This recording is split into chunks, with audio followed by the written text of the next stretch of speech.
Hello to you. Hello. I'm so excited to see you today because we will watch amazing videos today.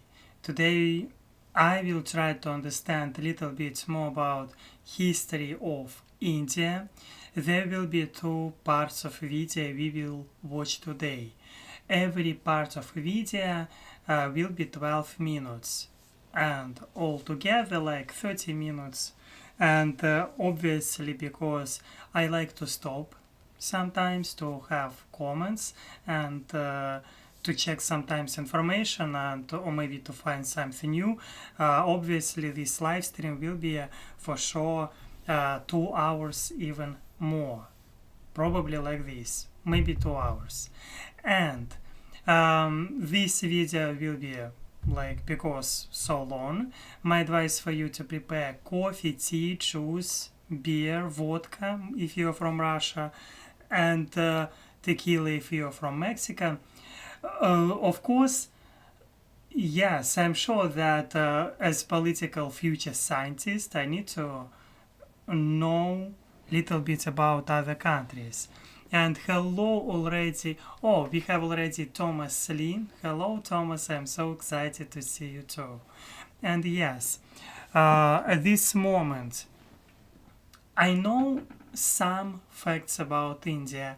I was watching some interesting videos about India, and in today, I've heard that India like already number one by population, at least what I've heard. But it's happened in 2023. Yeah, and I was checking right now information. Is it true or not? It looks like number one still in some resources on July 2023. On July 2023, top 10 most populous countries, July 23 by US Census Bureau current population, you can find that China was number one. Second was India, but there was not so big difference, like 14 million people differences between China on July 23, 2023. Obviously that I've heard that India like it's changed because what is it for a billion countries like for country which has billion people 15 million, it is just less, definitely less than 1%. And yes, this will be amazing today to find something new. And let's go. Yes, happy 2024 to you, Thomas Lee, too. I'm so excited that yes, it's happened finally. And as you can see, my Christmas tree disappeared. I have only flowers with tangerines there because I believe that it is already a good time to start our studying process, because my goal in this year quite clear. I want to go and study in political science, and that's why let's go jump into the video.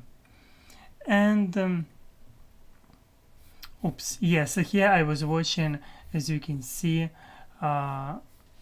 population, about population. Yes, this video from channel Knowledgia. Let's go. I'm sure it will be fun. And I do not know already. I want to check information. GDP of India. Yes, that's what I want to know now. Like GDP of India. It is not so big, 3.176 trillion. You can find that example Germany has a higher GDP than India has. Yeah, but it is increasing for sure. We can see since 2000 GDP of India increased insanely, and definitely it will increase in future for sure. It is a matter of time, and okay, let's go. Let's go. I hope that one day we'll visit India, and it would be amazing to find something new, like to visit such places, because India has a lot of churches, a lot of places, touristic places where you can touch culture, and where you can see old castles, and yeah, it is very interesting and diverse country, obviously a country which has 1 billion by population. It is crazy. Hello Alex, happy new year. Yes, happy to new year you too. Thanks for such amazing message, and yes, and happy new year to everyone. Let's go India.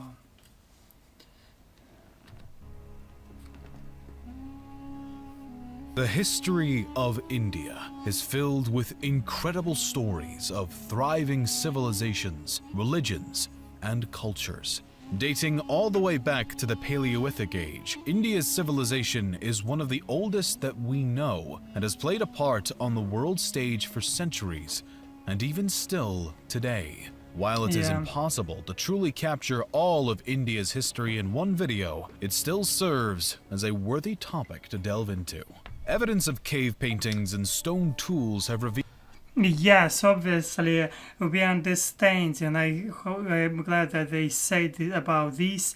It is impossible to understand history of such amazingly like diverse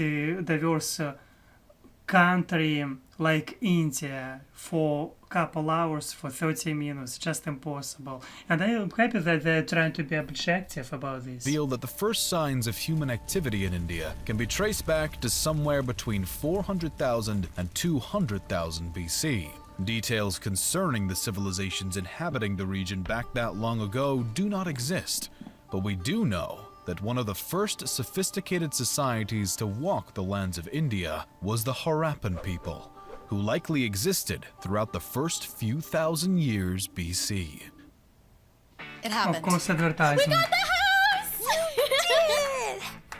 2,000 miles. Positioned along the Indus River, the Harappan people had their own writing system, advanced social and economic system, and impressive urban cities and architecture. It is unknown why this civilization collapsed around 1500 BC, but some attribute their demise to the common floods and other natural disasters in the region, or potentially invaders from Western and Central Asia. The next known civilization to leave a mark on Indian history books was the Vedic Aryans. These people were initially migrants who spoke an early form of Sanskrit and were determined to stay true to their own tribal identity. The name. Yes, I was looking that India was already 2600 before Common Era. You can find already some evidence of you can find some evidence of existing India itself, and even you can find such map which I was looking before our live stream. Indus Valley Civilization, like 2000s before Common Era, and you can see this map here, and you can see map which he showed here. It is kind of close. Probably.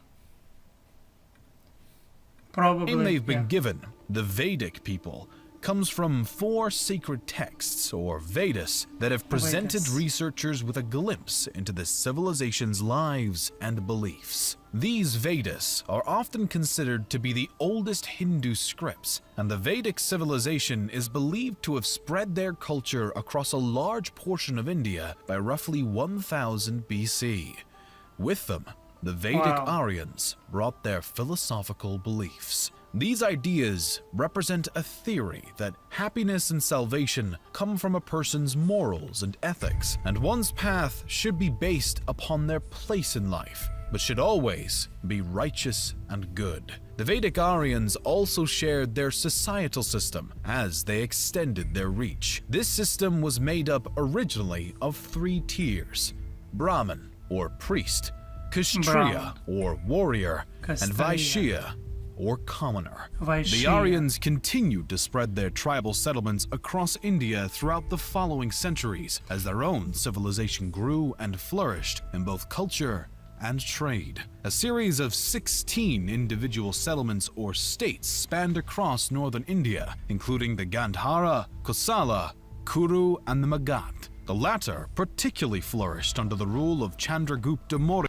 Chandragupta, very difficult language for me, and that's why while I will watch these videos, I will not even try to pronounce, because I know that I will do mistakes. And if you are from India and you please understand me that your language for me too difficult. And every time when I listen Indian English, for me difficult sometimes to understand. And I can understand why you're not understanding me if you're from India, because I'm studying English and I do mistakes, and also my pronunciation completely different from native speakers who is from America or who is from UK. I have accent, and yeah, sorry if I do mistakes. And about Vedu, you can find such, maybe I will be able to find amazing articles. I will try to find right now. Vedi. They called Vedi. Let's look. I will look this in Russian language, Vedi. No, you can Vedi, you can find the holy texts of Vedi, Slavic, but you can also Vedi India, from Hinduism, Vedas, religious text, and pretty often it is maybe I can use English. Why not? Wikipedia. Let's try to use English. And we can see what is Veda and Vedic. Why I know this word well? Because in Slavic mythology you can find Vedas too, and you can find this theory that in Slavic mythology, like Russia existing like tens of thousands years, not like 2000 or something years. And here in Vedas, in India, like Sanskrit, Vedic Sanskrit, you can find at this moment that pretty often people who is moving from Russia to India, they inspired by all these texts. And pretty often in my mind was always such opinion, those who is moving to India, they usually interesting people, and they have quite rich spiritual beliefs. I don't know, something that because something different, because usually if you're going to India, in my mind it was never because of money.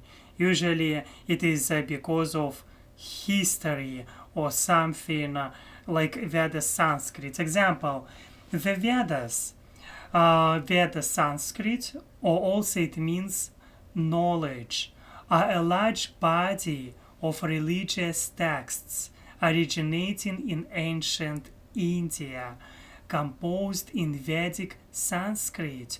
The texts constitute the oldest layer of Sanskrit literature and the oldest scripture of Hinduism.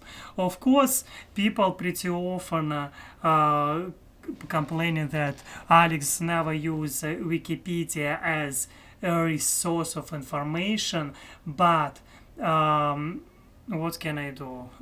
For beginner, for it is also okay. And there are four Vedas. Samaveda. It sounds like, for me, Samaveda, like again, Yarveda, Rigveda. Again, if I did pronunciation wrong, please forgive me. And Atharvaveda. Each Veda has four subdivisions.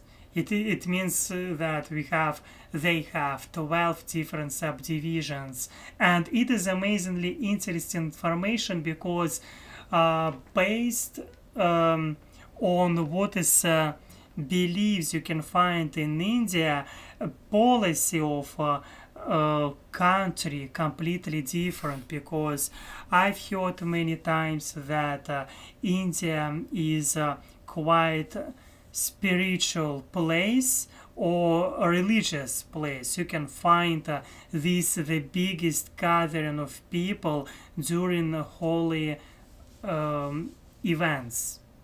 Yes, I've heard this many times. And obviously, we can see about Vedas other information.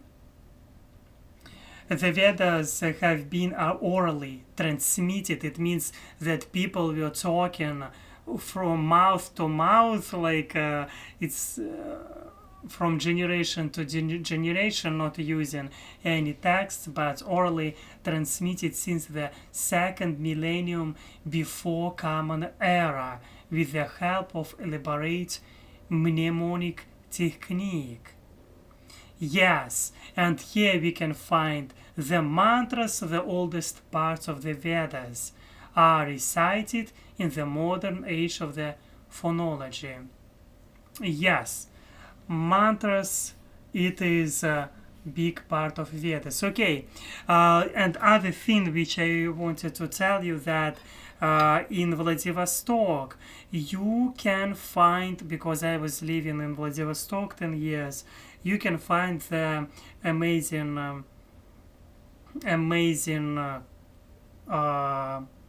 organizations. Why amazing? Because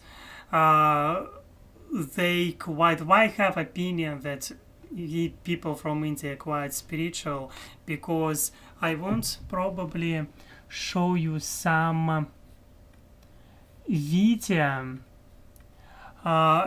what is happening sometimes in Vladivostok during certain time. Hare Krishna. Hare Krishna.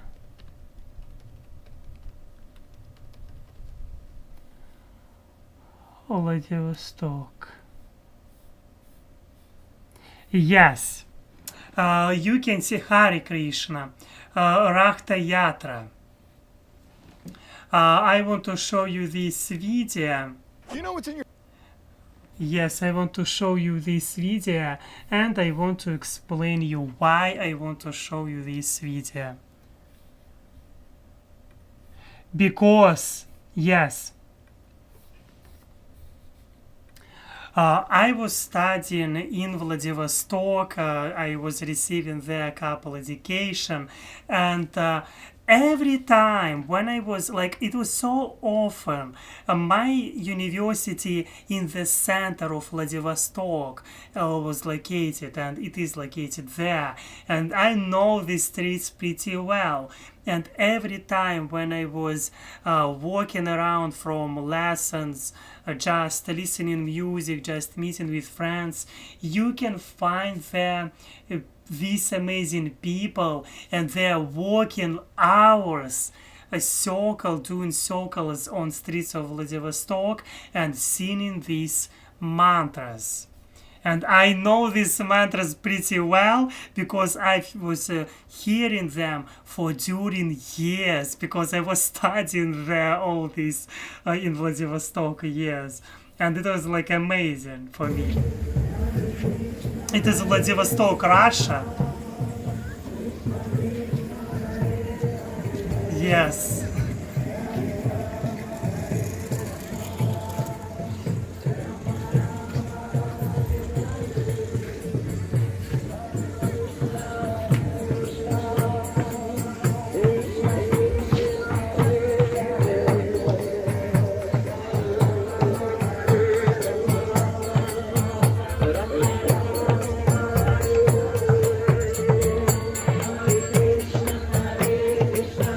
And I know some of these people, how they look like, because I saw them for during years. And they're walking, especially during summer. And it is like, wow, because some of these people, like example, this guy with this blue shirt and he's singing, he has this microphone. I saw him hundreds times for all these years. And that's why when I'm thinking about Veda and mantra, I know from my personal experience that it is they have strong community in Vladivostok. And example, in Vladivostok you can find these people working a certain time, and it is fun. I'm sure that you can find strong community of Indian community in Houston, in New York, in big cities of America, I have no doubt. But I'm talking from my perspectives, from my experience. Here I didn't see yet them walking and singing because I probably was walking in wrong places because Houston quite big city, enormous city, and that's why probably on other parts of Houston there's somewhere walking at certain time because here in Houston it is yeah. Okay, let's look a little bit more.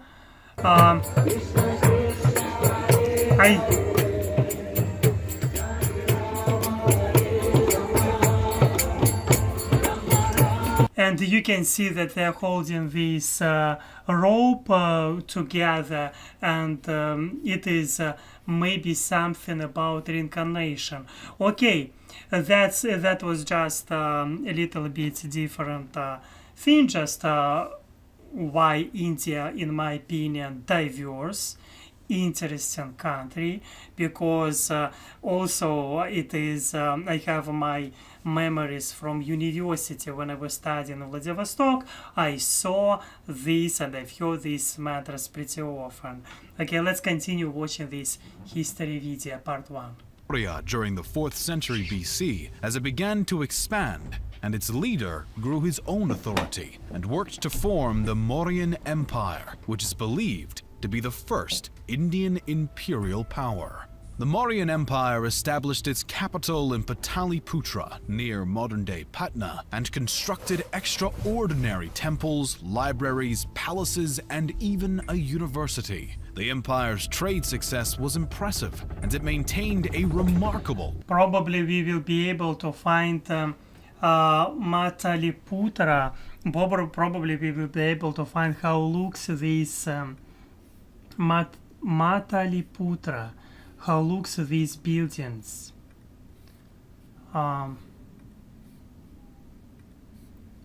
Oops. Mataliputra.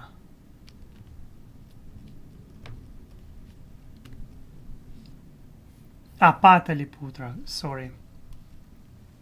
We can find again using Wikipedia, and sorry for this if you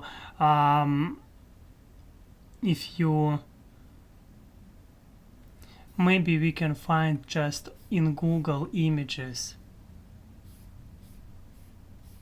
examples, City of Dream, and Sultan palaces we can find, but obviously it is already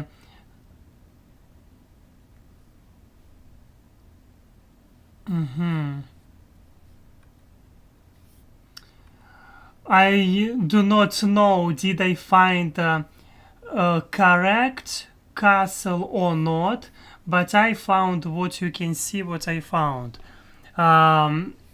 And it has this association, such buildings with India itself, with the culture of India. Like when I'm thinking, an example, yesterday when I was watching on Instagram, I saw was sitting on in Instagram. I saw like. They're cleaning because it is these buildings made from stones, and how they were cleaning these stones by pressure of water. It was like amazingly changes you could find that, like stones was made from it is white stones, but they were so dirty, and they were like from dark white, they were from black or gray color, like they were becoming completely white. You can find such videos, but this is the Vienna Gar, I don't know what is it. Yes, interesting, very amazing. Pataliputra, okay, but that's kind of association I have with India castles. Governmental And system. there you can see interesting thing, I believe, if I'm correct, they have these parts. There was one of them. Oh, what was that? Yes, these parts probably columns. The capital of the Maurya Empire. These parts, it is like a block, one of the block of all castle. If we will see and compare, it is like a unique, so artistic and creative block of such castle. Example, I cannot show this. Okay. Oops. Sorry. As always. It is me. Okay, yes, I think that we got, yes, like this castle. It reminds this block like part of, yeah. It reminds me also house from cards. Maybe you know, but it is from stones, and they somehow put this together. And you can imagine how huge pressure on this spot where this building is standing, and that's why it is kind of wow. There must be a pretty good ground. And yes, hello to you, Lisa Marshall. Happy New Year to you too. Thank you a lot for such amazing message, and hello to everyone who joined only now. And today we are watching video about India, and obviously it is impossible to tell everything and to find out everything about India. I'm learning with you, and I believe for person who is trying to understand political science, it is important to know a little bit about other different cultures, and including India, because it is kind of huge. It is like wow, of course it is important. Okay, let's go. System and strong army. By the time of the third emperor, the grandson of Chandragupta, a stance of non-violence was taken after a bloody struggle against the kingdom of Kalinga due to the emperor's new Buddhist beliefs. Siddhartha Gautama, the Buddha, had been born in 560 BC and by the reign of Emperor Ashoka, the religious system he had founded was becoming more and more prevalent throughout India. Potentially due to their unwillingness to participate in conflict though, the Mauryan Empire eventually dissolved in the 2nd century BC after the last line of the Maurya line, Brihadratha, was murdered by his commander-in-chief, who would later found the Shunga dynasty in 185 BC. Have you been yearning to turn your dream home into reality? At Worth & Co, we now offer. Despite the fact that Brihadratha's assassin Pushyamitra was rumored to have persecuted Buddhists, it appeared that Buddhism faced no decline concurrent with his rise to power. During Pushyamitra's reign, his kingdom maintained authority over a series of provinces as he stood his ground against other powers attempting to expand their territory towards his own. After the monarch's death, though, his dynasty seemed to have fallen in terms of importance. The dynasty is not known. Let's look what Wikipedia will tell about this. Sorry again for such. But at the same time, sorry, not sorry. It is interesting to find out how it was. Where is it? It was Sunga Empire. Sunga Empire. Let's look.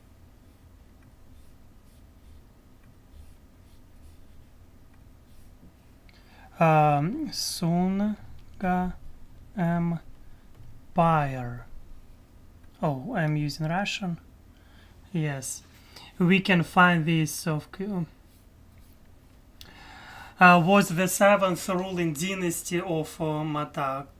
I hope that's a yes, and we can see this even map, and controlled most of the northern India subcontinent. It was more from on the north, and as they say this and show this to us, but maps probably can be a little bit different, because we can see complete north here.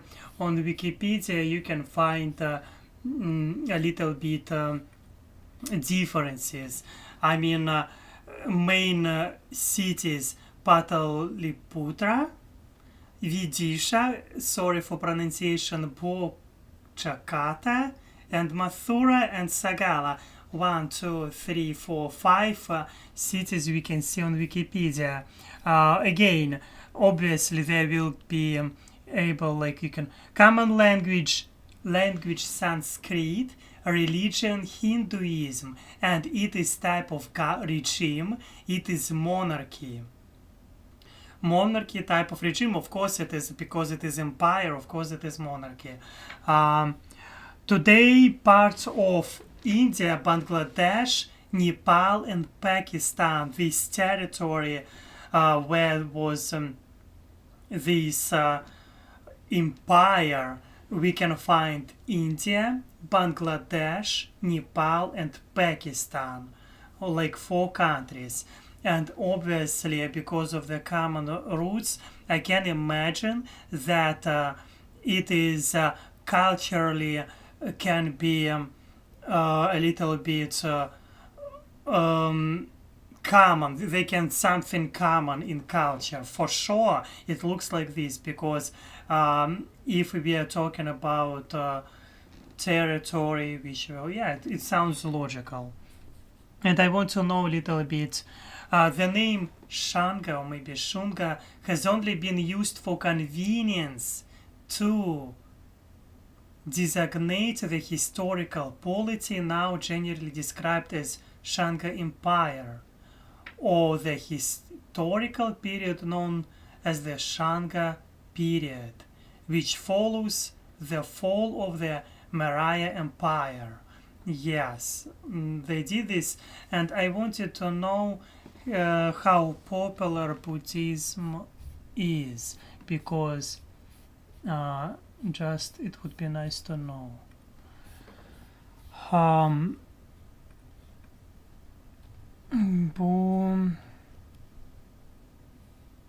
Buddhism.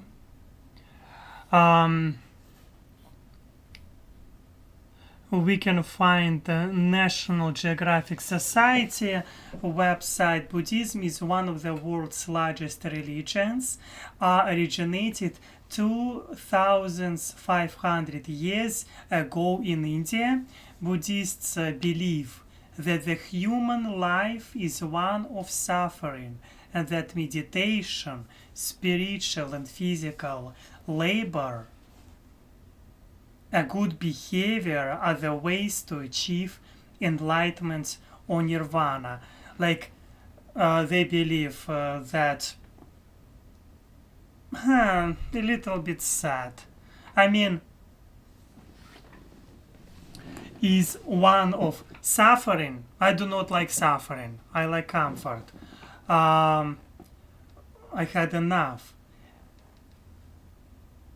Meditation I love. Meditation, it is amazing. It is good for relaxation. Spiritual and physical labor. Physical labor I do not like. And good behavior are the ways to achieve. Good behavior I like. Yes. It is amazing. Let's look what about Buddhism will tell us. Buddhism is one of the largest, nirvana. And here we can see Buddhist prayer candles.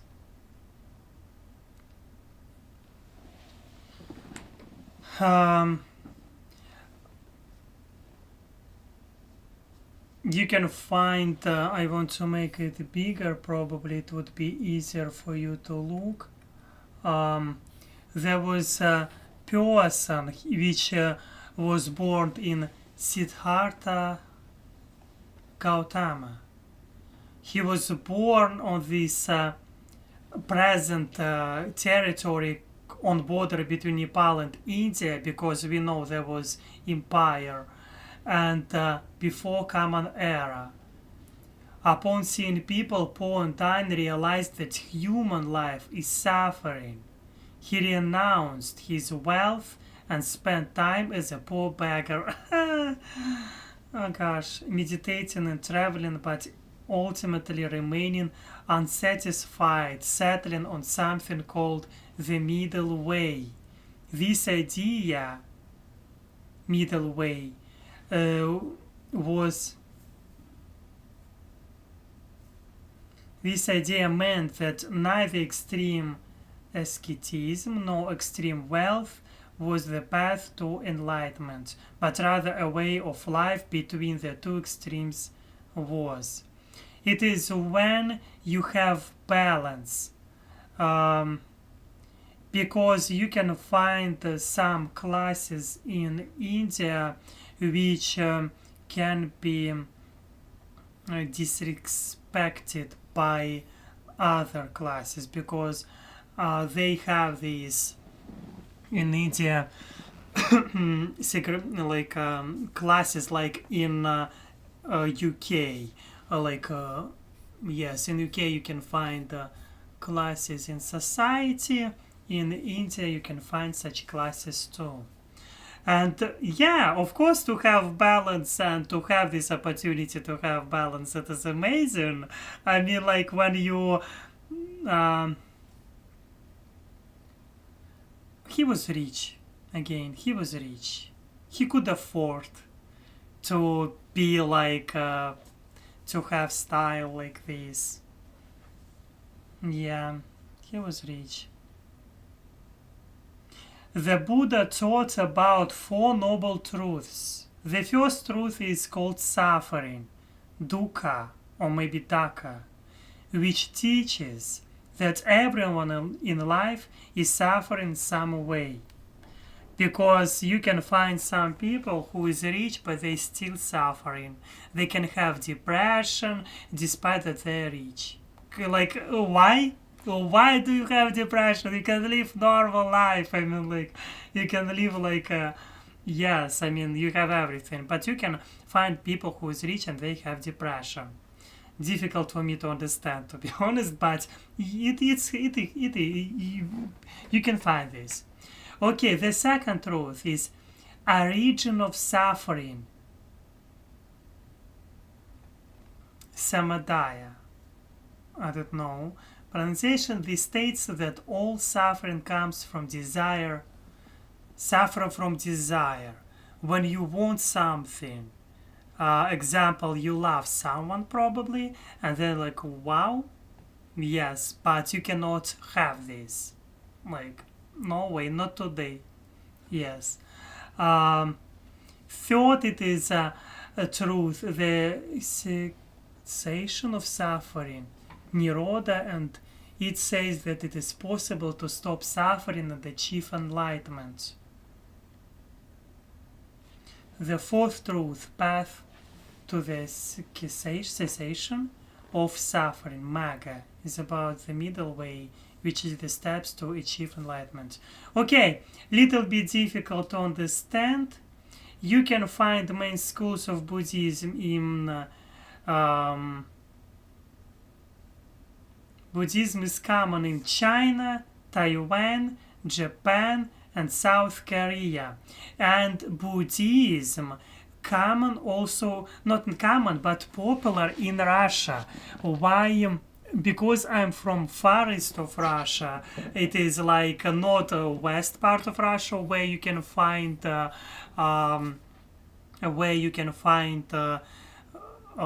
more example western parts of Russia. You can find there more Christianity. On western part, but on the south, in where you can find Dagestan Republic, you can find more Muslims. But where I'm from, you can find usually in Primorsky region, it is quite interesting region because near lake, example Baikal, you can find temples. Buddhism temples, and that's why in Vladivostok, because Vladivostok it is capital of far east of Russia, you can find there also these Hare Krishna events. And that's why I know about this, because so many years I saw these amazing parades, and it is fantastic. And I was always like, well, if I was listening music and reading books in the parks of Vladivostok, I was always like, stop Alex, let's listen. Like, because it was fascinating to listen. And let's look for I want to show you why I know that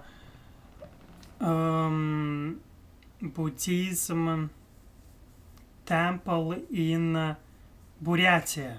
Probably it is in Buryatia. I need to find this temple.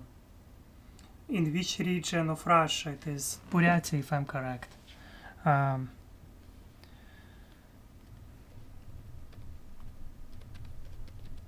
Oh.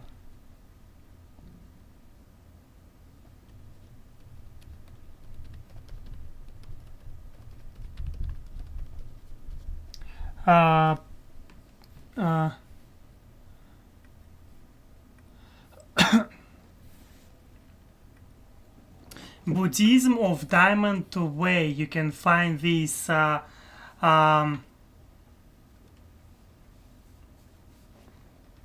maybe I will be able to translate this. No. English. Buddhism civilizations in the Russian Far East. You can find this map, and this map showing to you, because that's like in Vladivostok it is big deal. You can find a celebration color day. I don't remember how it's named in English. Anyway, Государство Bahai. The Far East was the latest of Russia's geographical trophies and less studied. Its importance has always been raw materials, which gave rise to a careless attitude towards the culture and history of this region. Few people are familiar with the fact that the Russian Far East was home to two great Asian states, Bahai and later Jin. I knew about all these empires. There was on this territory interesting researches, and you can find sometimes government trying in Russia. I was trying to be to participate in this, not sometimes companies doing, private companies, archaeology researches, and that's why you can find these interesting artifacts on this territory, because this territory was belonging to China like hundreds years ago, and they just reasons because this empire had wars between each other sometimes, like it become, I would say, empty in some way. At least that's what they talk in Russian history. And I want to Khazansky district, yes, examples of figurines which people were finding on this territory, and obviously you can understand that it is from this culture. I mean, like, from, it is not a Russia, it is not Christianity, obviously. And that's why it is fascinating, and that's why even today in Vladivostok you can find these amazing parades and cultural connection between Vladivostok and India. Strong. And when I was studying at Vladivostok, there was in my university a lot of students from India, and what is kind of centers? What is it? I never was using this website before. You can find name of the cities. What is this website about? It is about Buddhism in Russia, probably. Yes. It is quite strong community, if I'm correct. Oops. And I wanted to see in 822 the Baha'i people who arrived in Japan took part in a horse polo match. Okay. And you can find here different types of, and Blagoveshchensk. Of course, Blagoveshchensk, my mother was studying in Blagoveshchensk. I know this for sure. That's why I have warm feelings towards Blagoveshchensk, because my mother was studying there. Even if I had not so good relationships with my mother, but still. I want to see how looks the center in Vladivostok, because Blagoveshchensk, Vladivostok. I saw this. Of course, I saw a Buddhist center of the Diamond Way of the Karma tradition in the city of Vladivostok. I saw this building. I know where it is located. Of course, I know. Yes, but I also want to know in Blagoveshchensk. Yes. They do not have photo. I wanted to find a little bit more. Okay, anyway, that's the purpose of all this research. Let's give this purpose. Understand a little bit about history of India, and it's turned out that we can see in far east of Russia this religious quite popular. I know this, and this it's not like popular, but you can find strong communities in this area for sure.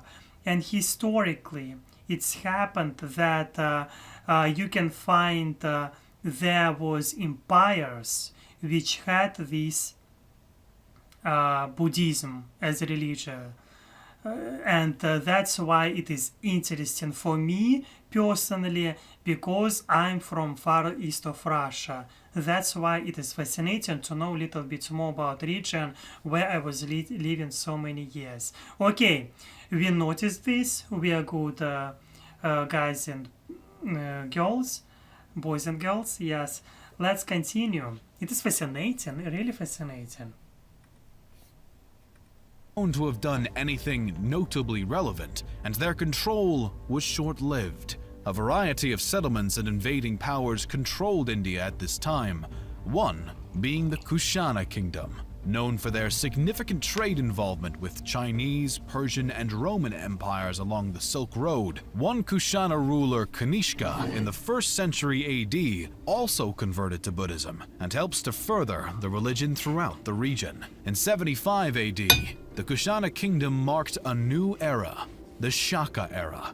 A bit of distance from the Kushanas in the south, a handful of other powers rose, fell, and fought for supremacy amongst each other. The kingdoms of Satavahana, Chera, Chola, and Pandya were some of the major authorities in the south during this time, and I want to Satavahana. I want to look this. Yes, it's how usually I'm trying to improve my knowledge, and doing this online, it is making more interesting, especially for person who wants to study in political science. Let's look for Satavahana.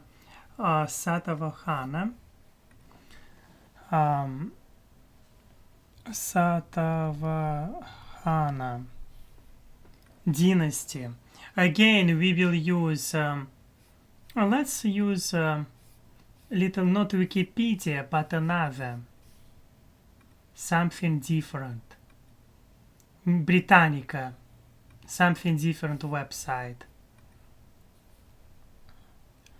Indian dynasty, Indian family that, according to some interpretations based on the Puranas, ancient religious and legendary writings, belonged to the Atra tribe and was the first dynasty. Okay, to build an empire in Dakinapatha.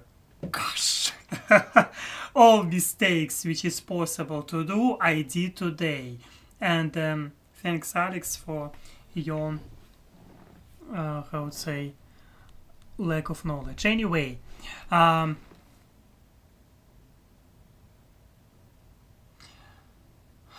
there was Western Coast ports,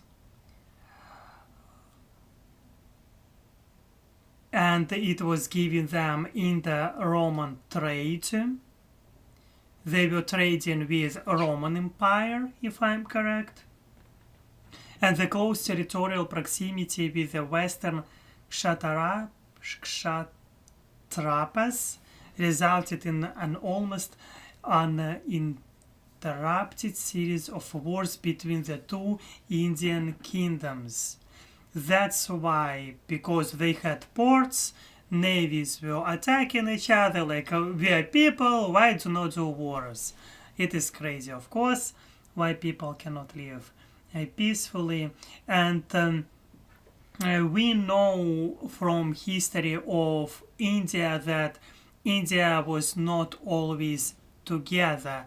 Pretty often there was happening times when wars between these empires in India, they were quite amazing, nothing was not amazing.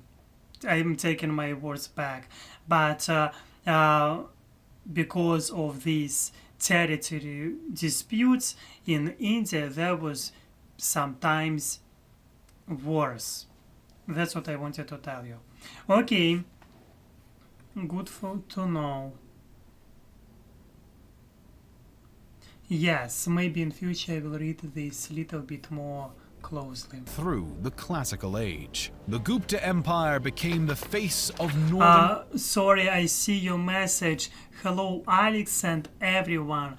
Hello to everyone, and hello to you, Lori and Praznovsky. Thank you a lot for your message, and Happy New Year. And I'm reminded to you what I'm doing today. I'm trying to understand a little bit more about history of India. I believe that it is useful for me for future my degree, because my degree kind of fascinating. This degree helping you to understand. It is about understanding of different cultures, of different political systems, about different empires. And today I'm trying to understand a little bit. It is just a little drop in understanding of Indian culture and Indian history itself. Obviously that it is impossible for a couple hours to understand everything. But yes, hello to Anil Mouse, hello to Lisa Marshall, and hello to you also, Lorian Praznovsky. Okay, let's go.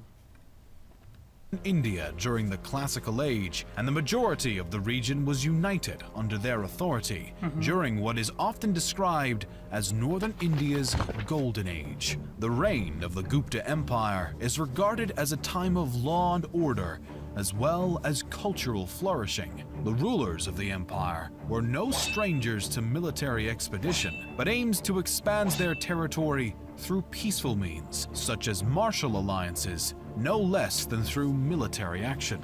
Though We the can Gupta see this Vakataka empire was cut off from sea, from oceans. They didn't have seaports. Gupta empire was quite strong probably, and yeah. Empire had extensive success over centuries. They eventually reached a point of decline between the 5th and 6th centuries as invading Huns from Central Asia began to annex and take over the formerly dominant empire's land. As the religions of Buddhism and what later became Hinduism thrived, local and trespassing authorities continued to fight for territory and dominion over the following centuries. The next major shakeup of the Indian civilization came with the arrival of Islam. Yes, thank you, Common Sense, for your message. And you say that I believe that India has no middle class, just the rich and the poor.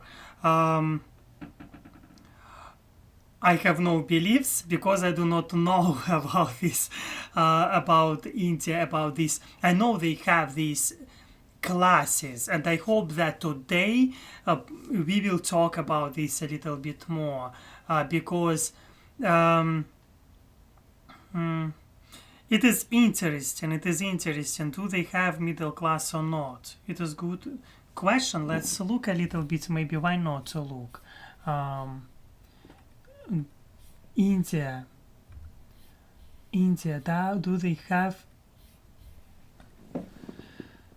does India, one moment,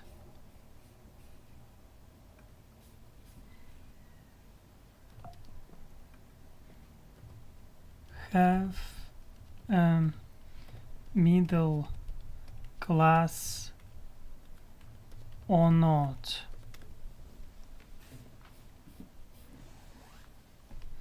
By the definition, approximately half of India's population of 1.3 billion is now in the middle class.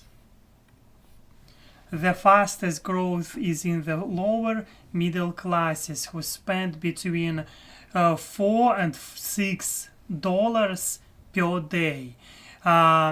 If you are spending $6 per day, or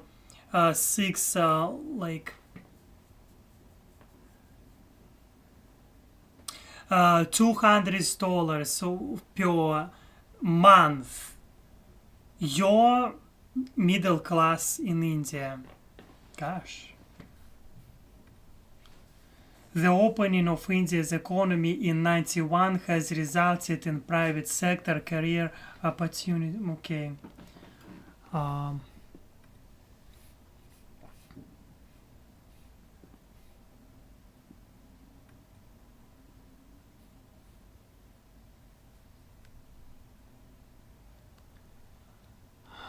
January, we can see the statistics.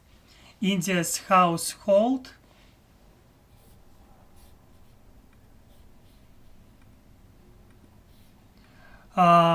savings from January 6th to January 2014 in billions of Indian rupees. We can see that it was increasing exponentially, like crazy. 27,000, like 22,000 rupees people were saving in January 14th, in January of 2014. Also, the global middle class wave. By statistics, India has middle class, but we can see that it is. But again,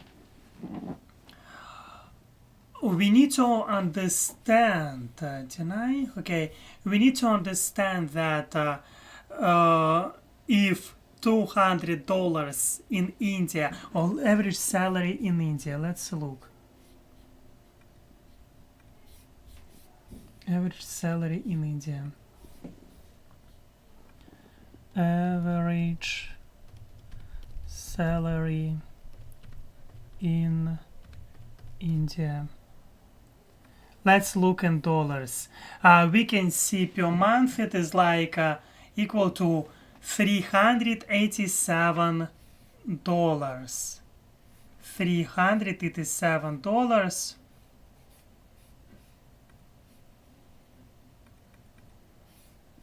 Like, yes, $400, $387 in India.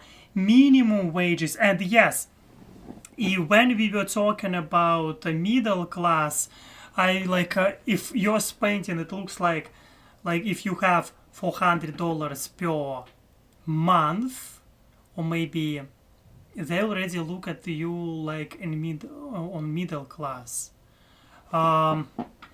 And obviously, India is huge, and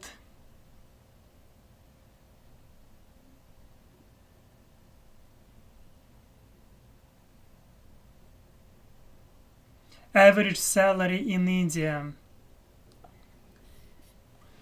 Software engineering $600. Journalist $400. Data analyst. Yes, 13. Oh, thank you, Lisa Marshall, for your help and for helping to understand. $13 per day. Gosh. To be honest, I do not have right now a huge salary. Like, I hope that in future, after like when I will have this education, that I will do what I like to do. My salary will be good. Yes, but at this moment, when you're looking on salaries in India, sometimes I want to tell you, social media, they sometimes have bad effect, and this bad influence on our mind. On my mind, social media sometimes have bad influence. Example, they're giving me stereotypes about certain countries. It can happen pretty often. Example, while I'm watching, that's why I'm trying to be skeptical and to do not think stereotypically, but obviously, example, when I see on Instagram like quality of street food in India, I'm understanding you can find such terrible quality, and sometimes you feel terrible when you see such videos. And no way. But at the same time, I'm understanding that population of India, one point, as we saw by statistics, current population of India, it is a statistic of US Census Bureau, current population in India 1.4 billion. Can you imagine? That's why. Hi Frank in Texas, happy to see you. I see your message that you are not interested in history of India. Okay, it is your, like, why not? I'm understanding. Nobody is forcing you to watch this live stream. Of course, like, it's not for everyone. But for me, as a political science, it is important. And to be honest, history of any country can be interesting, for me at least. And yes, I just dropped in to leave a like. Thank you for your like and for your support, Frank in Texas. I will let this stream run in the background. I'm not very interested in the history of India. It is okay. Why not? I mean, like, history of any country can be interesting. For me at least. Yes. Especially I need to know this. For political science, it is important to try to understand what was happening in the past and why decisions of these countries making, like, why these countries have this or that type of regime, and why some countries have democracy, why some don't have it. And as a result, history has huge impact on type of government. It is kind of interesting situation. Yeah, especially in this world where voice of India with such huge population quite important. Yeah. Why are you not Oops. in tax links?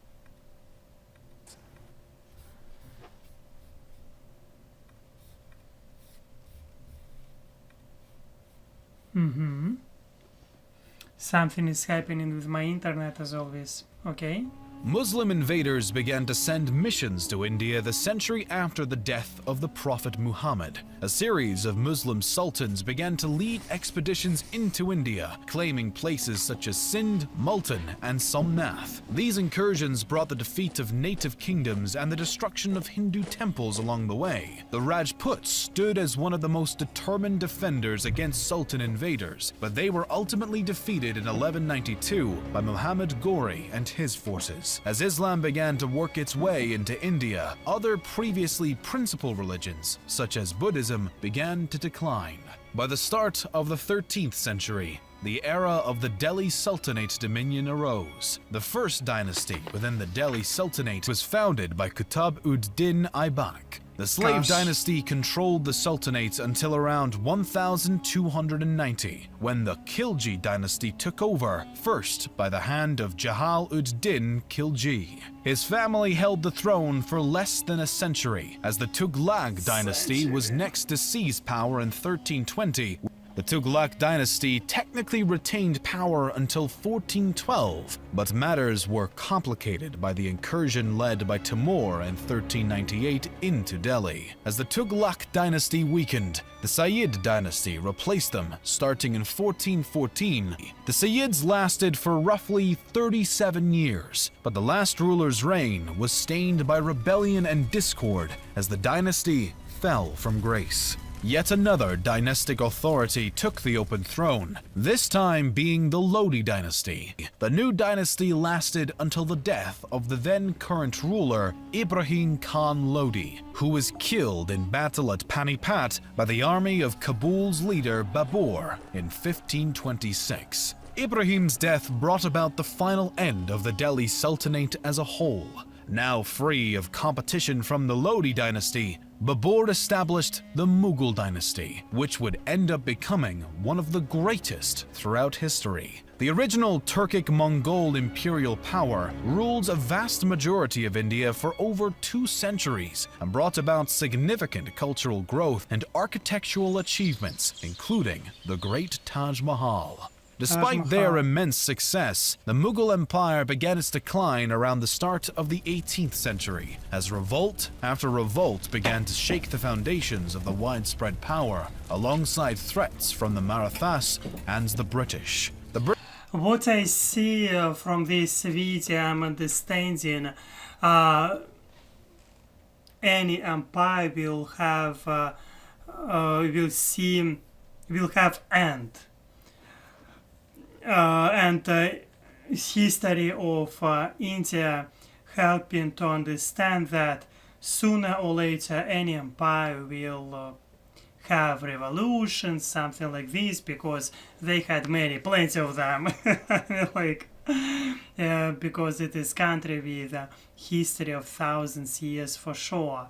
And yes, it is helping also to understand, giving you opportunity to think about why it is happening, why empires are fading, and looking at this, you can already to try to understand what you can do not prevent what you can do to prevent fading of empire, example, or example, you can learn from this. And in political science, it is always important to observe and to ask right questions and answer on these questions, and these answers must be based on real facts. Yes, I see your message, Anonymous. Thank you for this message. India is not well studied in North America, but its population is making it hard to ignore as contributing world economy. I believe that in Russia, at least in you can find a lot of example. I want to show you website which I was using in today in live stream. Where is this website? I probably closed this. Sorry for tam-taram. Yes, I'm trying to... Oops. Let's find this website again. And my advice, of course, because I'm... Okay, I will not give you advice, I just will find this website right now. Let's look...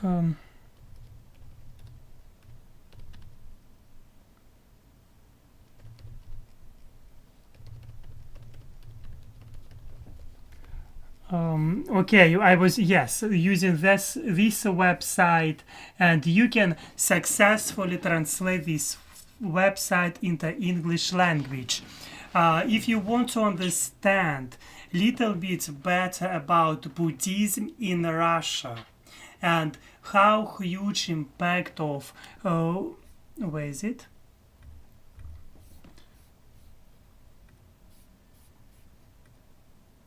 Yes, if you want to understand, I show this, I did this, it is amazing. One moment, I will do this bigger.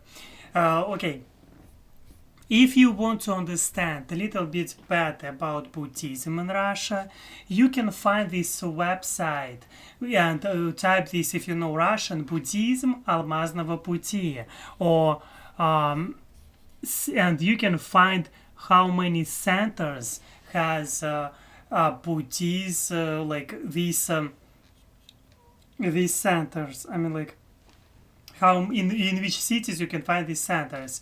Usually, it has direct connection between India and Russia, cultural exchange between India and Russia, and it's happened not like now. It was always a connection between Russia and India. All my life I always remember this, and that's why maybe for me as for Russian I remember this celebration on streets of Vladivostok, and that's why I think that it is quite well in Russian culture. You can find quite a lot of interesting traditions which came from India and celebrations which came from India. That is for sure. Okay, and I believe that probably you can find in Houston, example, because I'm living in Houston, Buddhism and cultural exchange like centers. I'm always for cultural exchange. I think it is amazing. Like, let's look Buddhism in Houston, in the USA. Let's look, because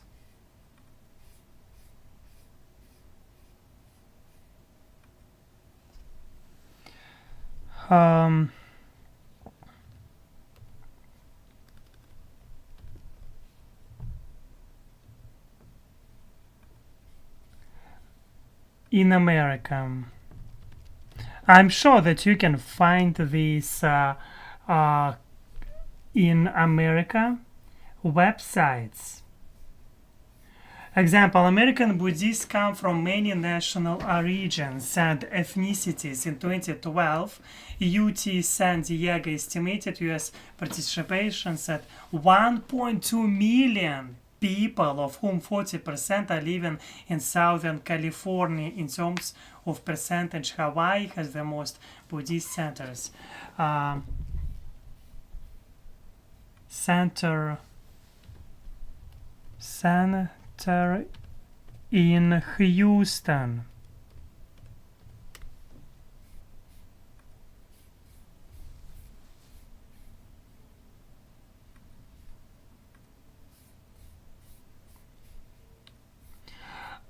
Yes. American, what is it?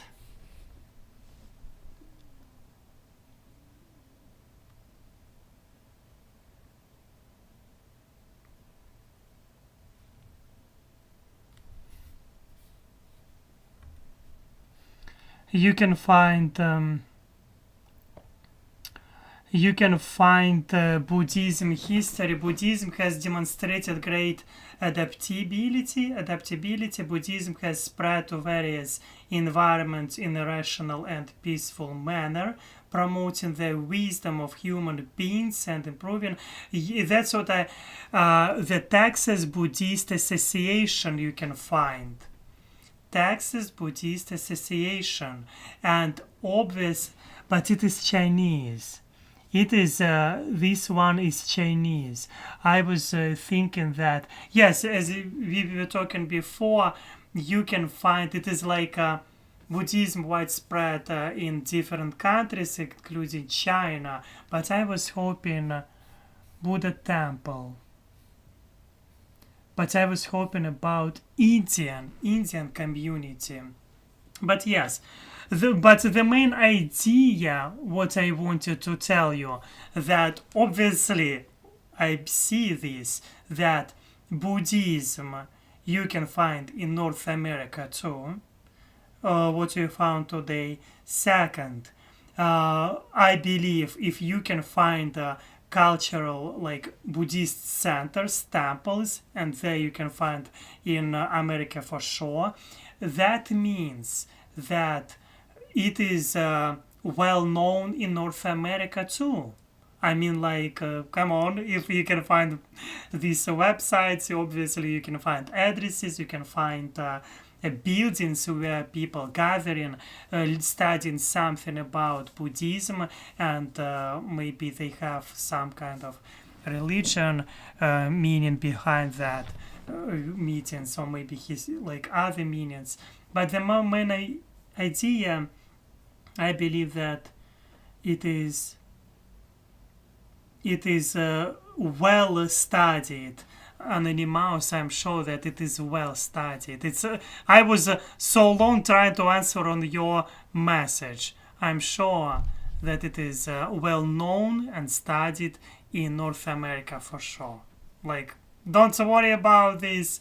You can find in America a lot of interesting connection between India and to be honest, I was looking today on website, and this website, I was reading on this website, and India and America have, these countries have quite good relationships, and including in cultural exchange, you can find different events. And personally, I remember a couple months ago there was opened new temple in Tennessee or somewhere. Let's check this. Let's check this. New temple in temple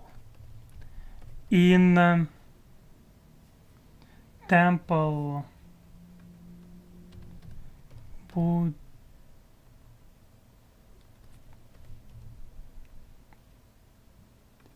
in America, in US. This new temple, of course, New Jersey.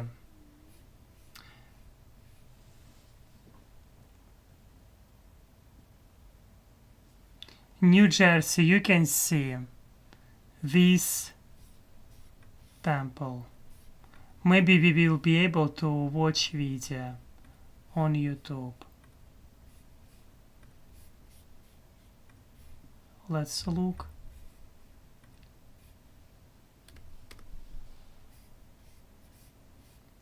Largest Hindu temple in New Jersey. And you Stop was reading research papers like this, Googling back and forth. And you was talking to me that Buddhism and India is not known in North America. Anonymous, look at this temple. Look at this. Come on, The largest. Hindu temple outside of India is now open in New Jersey. The massive site took more than a decade to build, and the construction was mired in Decade. forced labor accusations. But today was the first day the public was invited inside the finished temple. And Action News Race and Culture reporter Taronda Thomas takes us on a tour. It's an awe-inspiring place built with 2 million cubic feet of stone, but beyond the It's architecture crazy. is the meaning and the message. When you walk around the base of the temple, you will see messages, universal messages of love, service. Meant to evoke a feeling of peace from the moment you set foot on the complex of the BAPS Swaminarayan Akshardham in Robbinsville, Mercer County, New Jersey. Something like this may not have been built in 1,000 years. At 183 acres, the grounds are bigger than 12 Philadelphia city halls, the largest Hindu temple in the Western Hemisphere, and yet no detail is You can see, Anonymous, I'm shocked by myself. I've heard about this news couple months ago, and obviously, like this guy said that probably such temples were not building, was not building for probably for thousands of years, because look at these sizes, look at this quality, you look at this art, and that's why I believe in North America connection between India, because it is directly, I believe it is about India too, like you can see on this, it is quite strong connections, and you can find huge representatives, huge Indian population in America. We will probably need to look about The this. true treat inside are the domes and the ceilings. It is amazing. No two are alike. It's no I want wonder to the visit, I Akshardham want to took 12 visit. years to construct, much of it by hand. You're just beautiful and amazing. Yeah, it's really, really nice. Sometimes you look around and you think you're in India. Instead, you're in Yeah. New Jersey, a state with the second highest number of Hindu residents, a large percentage of which live in the Northeast, making Robbinsville an ideal location. This Hindu house of worship is equidistant between New York and Philadelphia and Boston and Washington, D.C. With many in-kind donations of material, the project came at a cost of How many donations there can be? $96 million, but it's valued at much more, including its meaning. You'll see people from all over the world who feel at home here. I'm just happy that I don't have to talk about my culture anymore. I could literally just bring my friends and my family and my co-workers mainly, and I could show them. But the temple isn't just for those who are Hindu. It's meant to welcome and inspire all. Doesn't matter if you're Hindu, Christian, Muslim, Jewish, everyone is welcome here. The temple complex is open to the public and everyone is invited to come for a tour. They're open every day except for Tuesday. No appointments necessary. No points necessary. You can just go inside and look at this amazing, except Tuesday. That's why my advice to go to New Jersey. One of the reasons to go to New Jersey, you can find biggest temple which was built in North America, in the USA. And obviously that it is talking for me that it is well known. And the most interesting thing that in Russia they're not building such temples. I didn't hear about this. You can find ordinary buildings on this website which was shown before, but you will not find such amazing new buildings. Okay, let's British go. East India Company had actually already been in the region for some time, but the situation with the British started to escalate not long after the Mughals fell. By 1857, India displayed increasing control by the East India Company, and the locals were having none of it. What began as a simple revolt by Indian soldiers in Meerut quickly blew up into a widespread rebellion and became known as the Indian Mutiny of 1857. This rebellion later would be called the First War of Indian Independence, and even though the British were able to quell the revolt after a matter of months, it inevitably had lasting impacts. In response to the mutiny, on November 1st, 1858, Britain's Queen Victoria declared that India would be ruled in the name of the British Crown from that point on. Locals maintained their disapproval and anger at the British supremacy over their land, and nationalist sentiments and movements were far from extinguished. The next major move towards independence came when Mahatma Gandhi and the Indian National Congress decided to withdraw all cooperation with the British government, beginning the non-cooperation movement following the end of World War I. When this strategy did not bring the wanted results, Gandhi adopted a new technique in the form of the civil disobedience movement in December of 1929. Essentially, the movement was made up of the declaration of an Indian Independence Day that would be celebrated on January 16th, and complete disobedience of any orders by the British government. Again, Gandhi's strategy failed, and this time he was even arrested, while many other rebels were murdered. Still, the British were eventually pushed into the Round Table conferences beginning in November of 1930, the second of which Gandhi attended. The conferences marked another failure, and civil disobedience reignited. Gandhi's next attempt, the Quit India movement, again made no drastic progress. World War II brought about new issues as India was forced into war by the British, but at the conflict's conclusion, a new Labour Party came into power in India and showed sympathy towards the fight for independence. Finally, as August 14th turned to 15th in 1947, India became an independent nation. Okay, this video, thank you for this message. I see this message from you. Great websites, Alex, and thank you for sharing with this message. You can leave your like, you can leave your comments below, because we watched right now only part 1. And your message about great websites, Alex, India is influencing the American population, but you believe it's not well studied in universities here. It's better for you to know. I never was studying in America, at university, and I do not know very well programs in universities, maybe it is not widespread I will not be surprised. Who knows? I do not know. Thank you for sharing with your opinion. And yes, we watched only part one. I decided that it will be nice today to watch also part two about India, because I do not like to separate all this stuff. And the second part will be about history of India after the independence coming soon, after the independence. I want to tell you a couple things. This video which I was watching today from website which is named Knowledgia, it was made 3 years ago by this YouTube channel.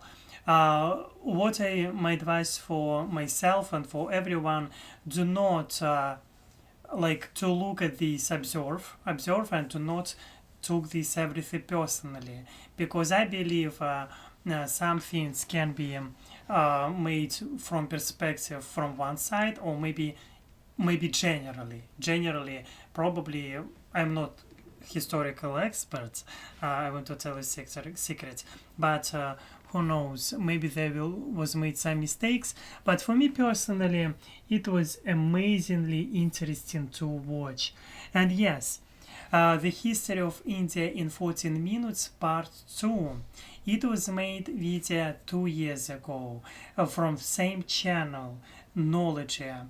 And if I'm understanding, this part or video will be about events which happened recently. Okay, let's go. Do not forget about your likes. Prepare coffee, tea, leave your comments.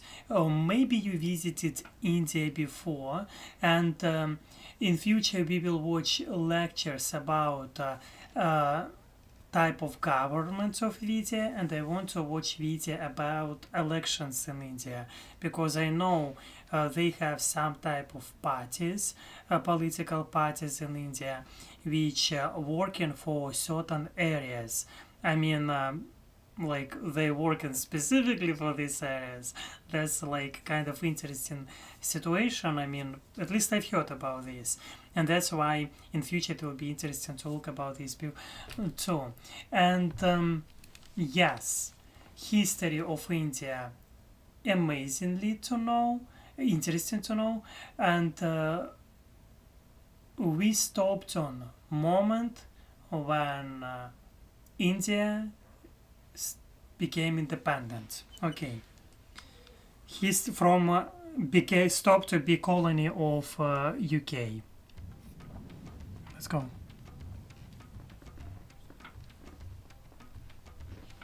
India's modern history consists of war, rebellion, independence, and all that comes along with the establishment of a new nation. From world wars to independence from the British to the Indo-Pakistan wars, a lot has happened for the young sovereign state in the past century. When World War I broke out, India was still under the British Crown and was, therefore, an automatic contributor to the Triple Entente's war efforts. Over 1 million Indian troops joined the fight, making the Indian Army one of the largest armies involved. In the Second World War, India sent over 2.5 million troops to fight under British command. While India itself was not really in a position of authority during these wars, due to their contemporary lack of independence, both events were still a notable part of the country. I want to look how many Indian soldiers died in this war. It would be interesting to know. And thank you, Anonymous, you're doing well to look at India, Alex. I think it should be studied closer. I will shut up now. Never shut up, Anonymous. Never shut up. I mean, never. Be yourself. If you feel to express yourself and your calm opinion, I will be happy to read your opinion. And please, be yourself. Come on. For God's sake. I mean, why not? How many Indian soldiers died in World War? How many Indian soldiers diet in diet. And we can see India. We can see this total civilian and military deaths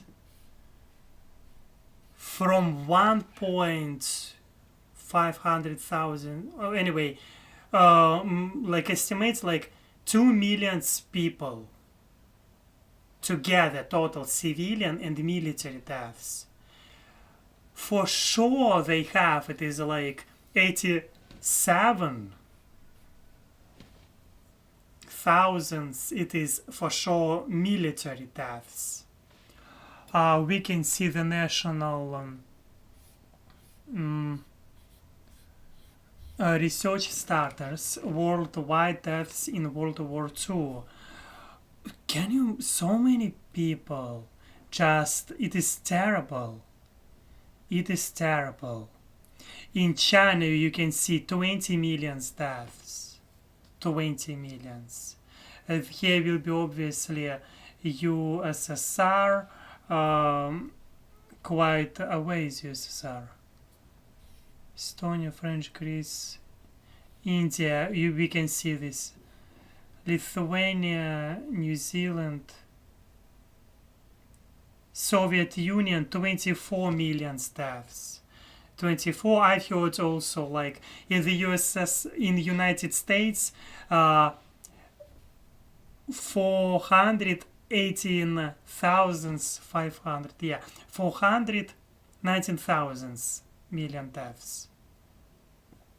And majority of them, you can see that in the USA, this comparison, it was military people. Like you can see military deaths and total civilian, majority of them was in military in the USA. If we are talking about USA, if we are comparing this with India and Russia, majority of people, it was civilians. Civilians, not military people. Probably because all these wars was happening on territories of these countries.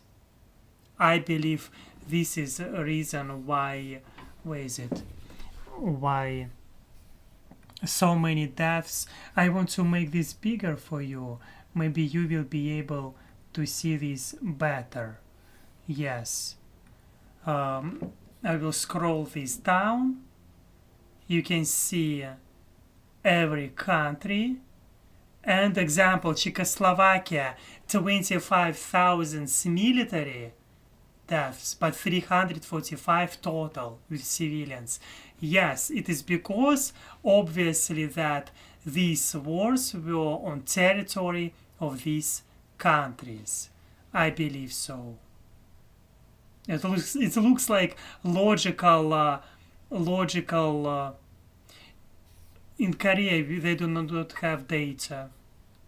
Latvia, Lithuania, they do not have data about military deaths. Yes, it is terrible. It is terrible. It is terrible. Let's close this link. Yeah, India lost a lot of people in World War II. History, given the number of men who joined the fight alongside Britain. This video was sponsored by The Great Courses Plus. Because I like to create videos about history, I seek to know more. Let's skip, of course. Though the Allies won World War II, the effects of the conflict were impressively damaging for the British Empire. Agreements with the United States led Britain to begin decolonizing many of its territories and paved the way for India's independence movement to be accelerated. On June 3, 1947, the last British Governor-General of India, Viscount Louis Mountbatten, declared the partitioning of British India into India and Pakistan, and the nations became their own sovereign states by August 15th of the same year. I see this New Delhi city, and I was reading one book many years ago. It was named, I don't remember the name of this book, but remember I was reading this in Russian. I didn't study those period of time English, but this book is named about Mumbai. It was fascinating book, really fascinating, and I want to look. And I want to look a little bit more about population New Delhi. And hello to, yes, thank you Anonymous for your message. And that is another good point, Alex. The world seems only to use India's population as its best resource. Sadly, I have seen graves in France from the world wars with Indian names, and some war heroes. It is amazing that India right now independent, and they can choose own policy by themselves. It is really amazing. I hope that wars will be stopped, because I'm always for cultural exchange, and I will be always. Nothing will change my opinion. I am for cultural exchange. I love cultures. I love American culture. I love other cultures. And for political science, I believe it is always important to know deeper, not just type of governments itself. For political science, in my view, you need to know to dig a little bit deeper to understand, example, why it's happened, like what people believes in, how people live, because it make a little bit better of and it making more meaningful your researchers and your job. And hello Christina, happy to see you. Hi everyone, message from Christina. And there was another message. Hi Alex, see your message. And you said, I came late, unfortunately. For me, India culture is my passion. Wow, it is interesting. I will watch rest now and resume from beginning. Oh, thank you. Today I was talking about India a lot, and we are watching second part, the history of India in 14 minutes. I'm sure that you can find today a lot of interesting things from this video, but because, like, at least I found. I don't know, like maybe you know more than I do. Of obviously, if it is your passion, you probably know much more than I do. But personally, I believe that to know a little bit about India, it is important.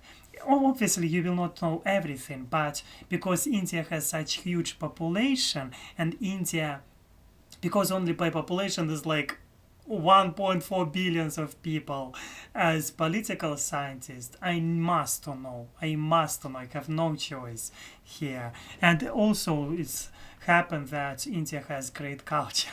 I mean, like, interesting culture, fascinating. And yes, okay, let's continue. I wanted to look for population New Delhi. Population of New Delhi.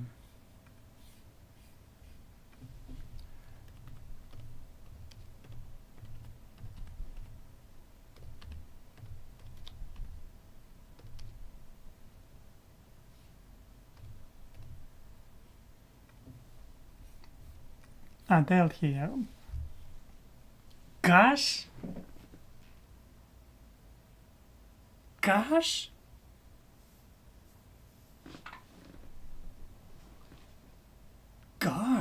I mean, like, are you serious?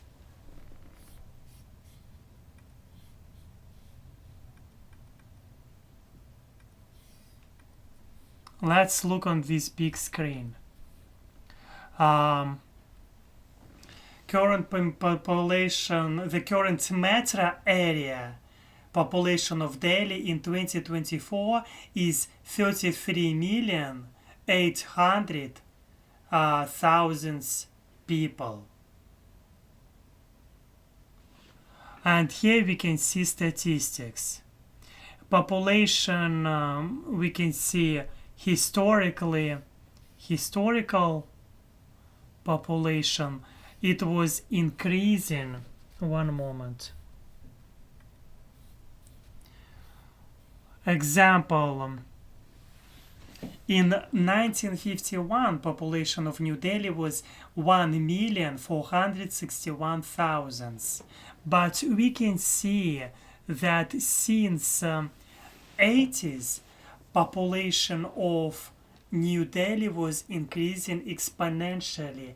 Example, in 1980, population of India was 5,587,000. But already for 50 years, we can see that population was increasing and it became, it is a suggestion, 33,800,000 people. Crazy. It is crazy. And we can see by this, because math can help us to understand, to see projections. And by this projection, we can see that in 2035, population of India will be 43 million people. These 100,000 we cannot count. We can close on this size of 43 million, so just already insane. Yes. And it is a huge megapolis. We can see it is by statistics, and I'm shocked. I'm shocked. I knew that it is big city, but I was not expecting how big it is. Gosh. Welcome to India. Welcome to India, ladies and gentlemen. Yes, it is okay. Of course, thank you for your support, Lisa Marshall. I appreciate your support. I need to go. Have yourselves a great night. Bye. Thank you and Happy New Year. Thank you for helping, and obviously to be all this time here with me for during hours, it is like never do this, please, because it is like, come on. And yeah, I'm understanding that. I wish you to have amazing evening. Break from the British Crown gave both countries the choice of staying in or leaving the British Commonwealth. But in 1949, India chose to stay. By this point, Jawaharlal Nehru had become independent India's first prime minister after serving as the leader of the Indian National Congress prior to 1947. The deputy prime minister was Vallabh Bhai Patel, who played a significant role in teaming up with Mahatma Gandhi and Jawaharlal Nehru during the independence movement. Under his and Prime Minister Nehru's watchful eyes, a dramatic population exchange occurred between the Hindu majority of India and the Muslim majority of Pakistan, in addition to the First Kashmir War between the young neighboring nations. The first of 4 Indo-Pakistani conflicts, the Kashmir War, was a conflict over the princely state of Jammu and Kashmir and lasted from 1947 through 1948. While the provinces of Bengal... Sorry for this, and I'm eating sometimes because it is kind of relaxed live stream where I'm trying to find something new and just to relax, because it is more enjoyable. That's why my advice for you to prepare coffee, juice, drink beer, vodka if you're from Russia, tequila from Mexico, or makali if you're from South Korea. Drink a lot of makali and you will be healthy. Of course, I'm joking. Thank you for your message, Christine. I see your message. There is a book by Salman Rushdie called Midnight's Children. Recommends about India and independence. There is also a movie by same name. The events really happened. I want to watch this. I will make a photo or maybe of this I will like of your comments. What of your comments? Just I do not want to look this after in with your suggestion, because for me it's for political science. It would be useful to know. And also other reason what I wanted to do today, I want to look reason of war between Pakistan and India. Let's look for this reason. Just try to understand a little bit deeper. Of course, I hope that of war between Pakistan and India. We can see the state of Jammu and Kashmir, which had predominantly Muslim population but a Hindu leader, shared borders with both India and West Pakistan. The arguments over which nation would incorporate the state led to the First India-Pakistan War in 1947 to 1948 and ended with UN mediation. You can find the India-Pakistan War of 1965, US Department. Wow, I didn't know. It's good suggestion. It is US Department of State. The India-Pakistani War. We can see even picture here.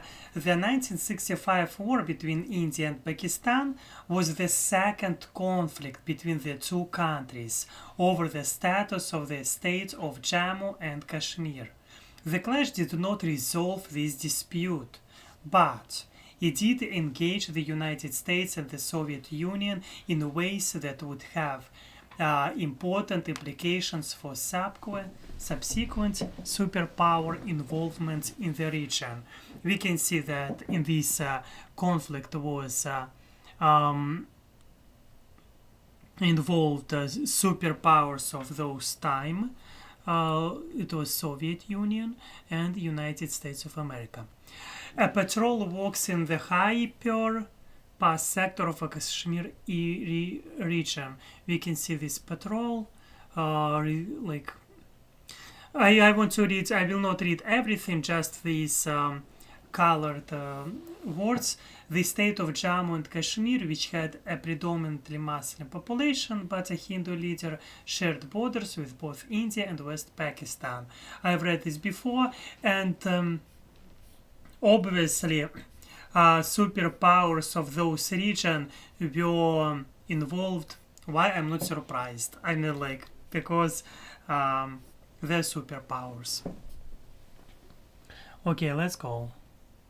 Hello to you, A. Happy New Year to you too. Happy New Year, Happy New Year, happy to see you. Okay, let's go. Bengal and Punjab were to be divided between the newly formed India and Pakistan. The fate of Jammu and Kashmir was still unsettled, and Pakistan, anticipating the dissension, decided to mobilize tribal militia groups from Waziristan a few weeks before the war actually broke out. The reason why Jammu and Kashmir's destiny was so uncertain was due to the fact that the princely state was led by a Hindu Maharaja but was made up of a Muslim majority. There was heavy pressure from both sides to accede to either India or Pakistan, but some citizens of the state were even considering a push for complete independence from both countries. EVE Online on Mac immerses you in a universe with thousands of star systems like never before. Follow up. Tensions Little bit interruption from advertisement, and I've heard about this game EVE Online, and I always wanted to play this game, but I don't know, I'm like come on, you need more time for this, for playing games. I have already some of them, and because it is for MacBook and stuff like this, maybe I need to upload or to play this at least a little bit to this game EVE Online, because I saw so many times this advertisement and I'm like, wow. Okay, let's go. Boiled over at the start of October 1947 when a pro-Pakistani tribal rebellion in Kashmir broke out, and the Pakistani troops quickly came to their aid. Pakistan's goal was to seize the capital, Srinagar, within the first weeks of their arrival. Eventually, the Maharaja called on India for military assistance, and India agreed under the condition that Kashmir become part of India. The state's Prime Minister and Maharaja both accepted, and the instrument of accession was signed on October 26, 1947. Still, Pakistan and their tribal allies were unwilling to give up the fight. Combat continued until December of 1948, and there didn't seem to be an easy solution without major reinforcements and aggressive action from the Indian side. Desperate for a resolution, India approached the United Nations for support, and a ceasefire between India and Pakistan was reached with the UN's help on January 1st, 1949. Yeah, we can see that India, in this video, they're talking that India by itself asked for involvement from United Nations. They say this, that India asked this support to help to stop this war. And yeah, we see this. It is interesting. Yes. The same year, other princely states, such as Manipur and Tripura, also acceded to India, and the nation's constitution was close to being established. In November of 1949, Dr. B.R. Ambedkar and his committee drafted the official Constitution of India, which would come into effect and turn the country into an independent democratic republic on January 26th. We can see this paper, like a document, and the people of India having solemnly resolved to constitute India into a sovereign democratic republic and to secure to all its citizens justice, liberty, equality, fraternity. In our, yes, I will not read everything. In our Constituent Assembly, this 26th day of November 1949, to hereby adopt, enact, and give to ourselves this Constitution. Yes, it is interesting. And yes, thank you for this message to you, Christina. I see this, and there is still tension between India and Pakistan over territory. I think stemming back to independence and division of land between Muslim Pakistan. Yeah, thank you, Christina, for your message, and Pakistan and Hindus in India. Yes. And I see your message on Animaus too, that Kashmir has been a battleground since this conflict began. It is sad.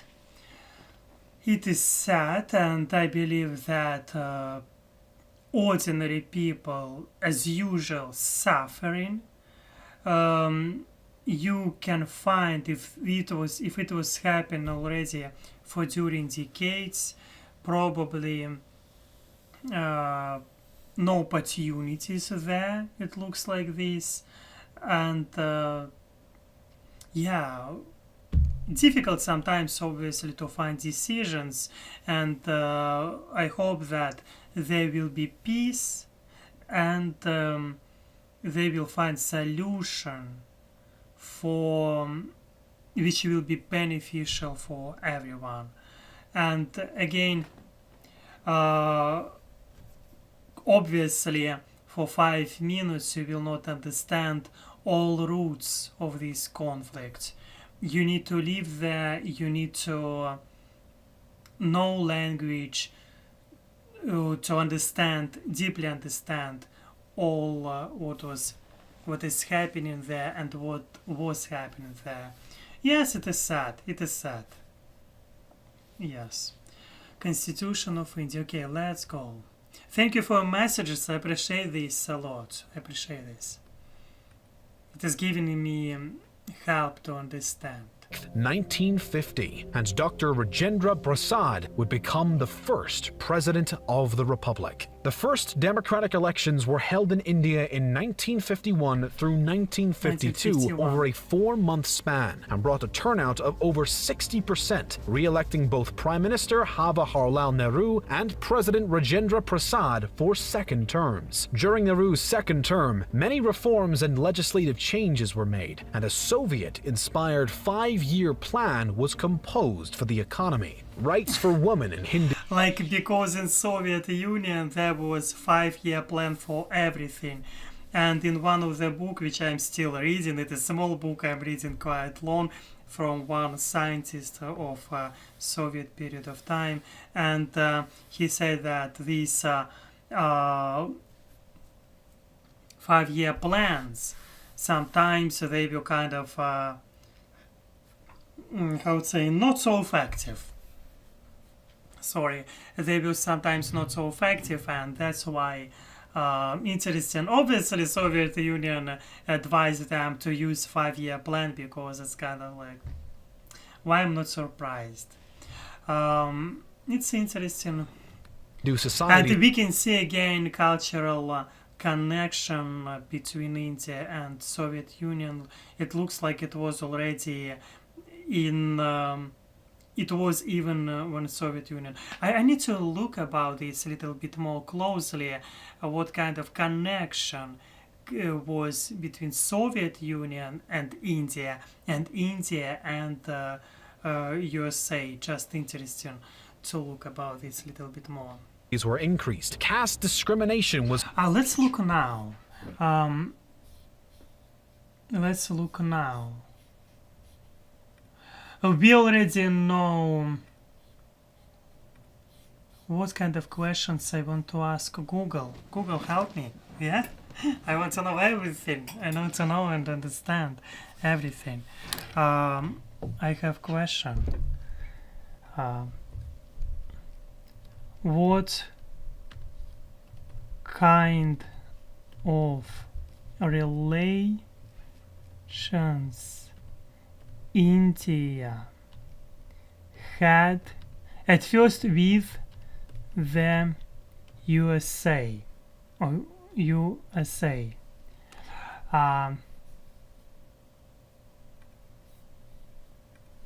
Had with the USA during when in 1950s, because they did this constitution in 1949. The relationships between the United States and India is one of the most strategic and consequential of the 21st century. They're talking about like the United States supports India's emergence as a leading global power and a vital partner in promoting a peaceful, stable, and prosperous Indo-Pacific region. But I want to know not about present. Yes, we can see this. They're talking about constitution. The constitution comes into force, making India a republic. The day is observed as Republic Day. They have this day, Republic Day, January 26. Ever since and declared Kashmir and Jammu into the Indian state of Jammu and Kashmir. Okay. Let's look on Wikipedia. No, it is events. It's not what I want. Timeline India-USA relationships. We can see this interesting website. 47, like India declared Independence Day. What's happened next? They have, you can see, even upload Independence Pact on this website. And October 13th, Prime Minister Nehru visits USA. And I hope that Nehru, sorry if I say this incorrectly, meets the US President Harry Truman on a multi-week tour of the United States. The trip precedes India's former proclamation of neutrality in the developing Cold War, in which it would take a leadership role within the non-alignment movement.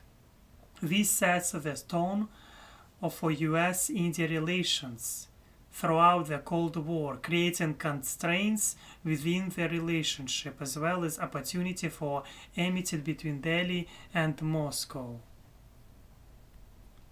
Amity, I want to know this word.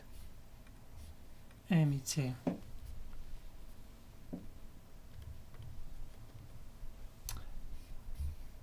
Amity. Why not to say that just friendship? Why not to use amity? I mean, like, because it is a smart word and not so frequent used, only in documents probably and business literature.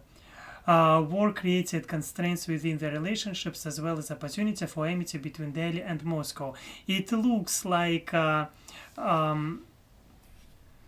and we can see Martin Luther King studies Gandhian nonviolence.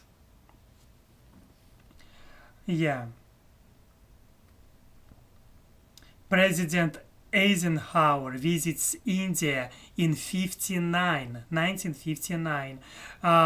Yes, we can see this historical,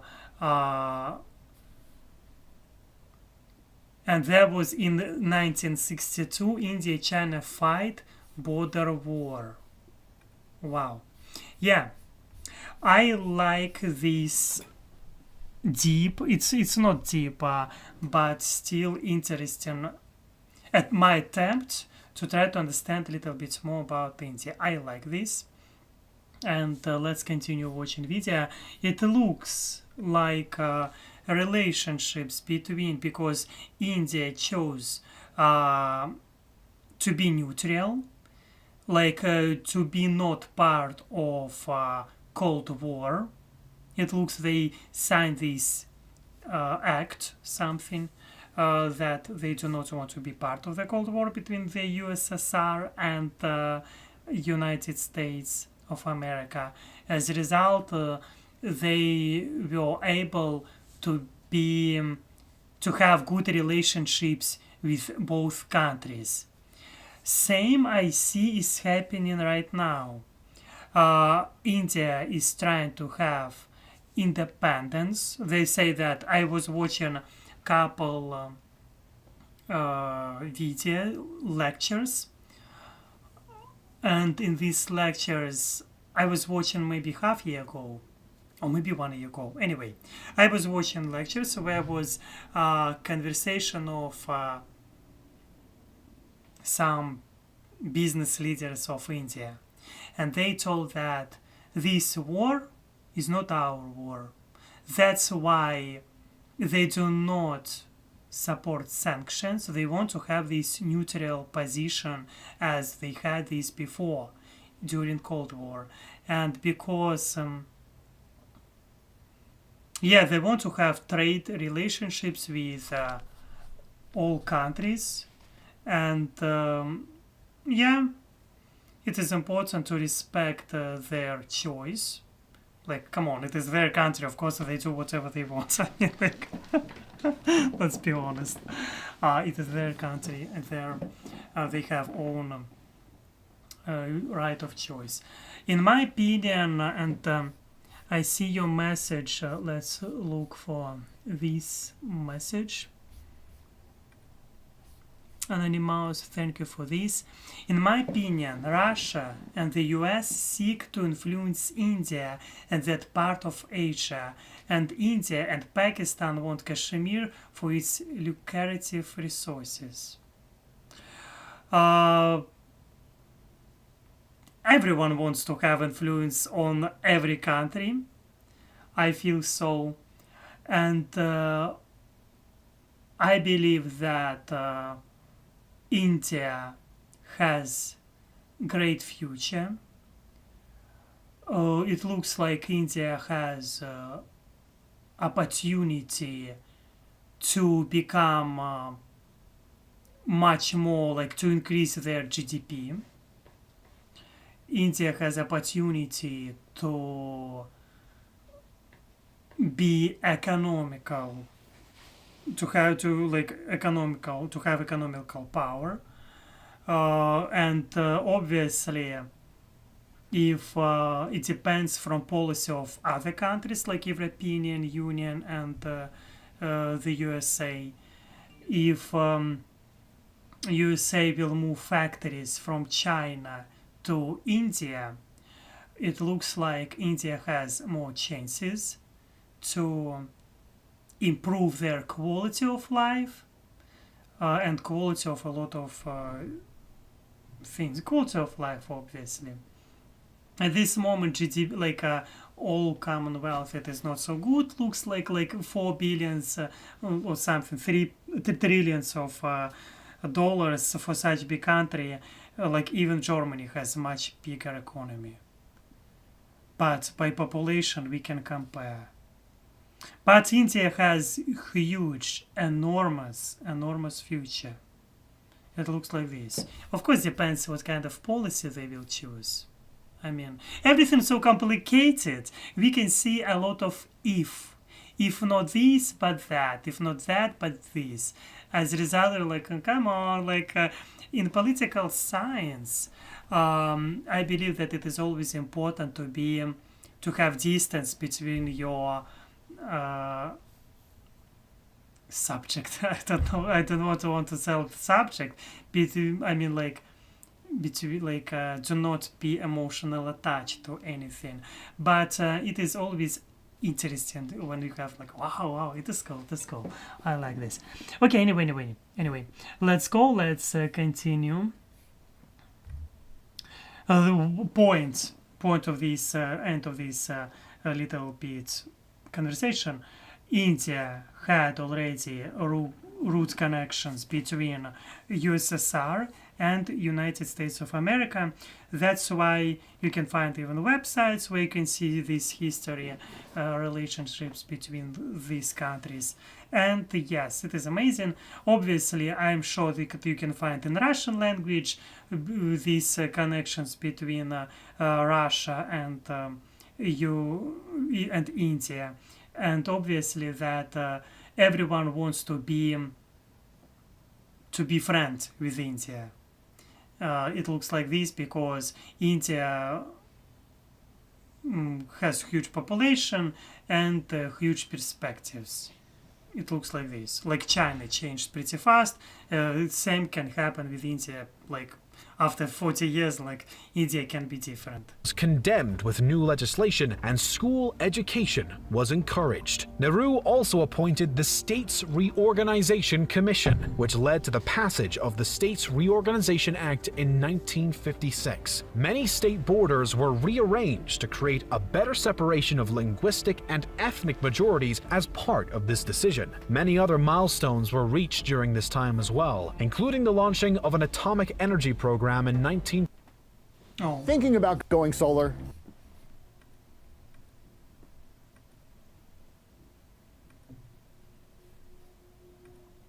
Oops. Advertisement.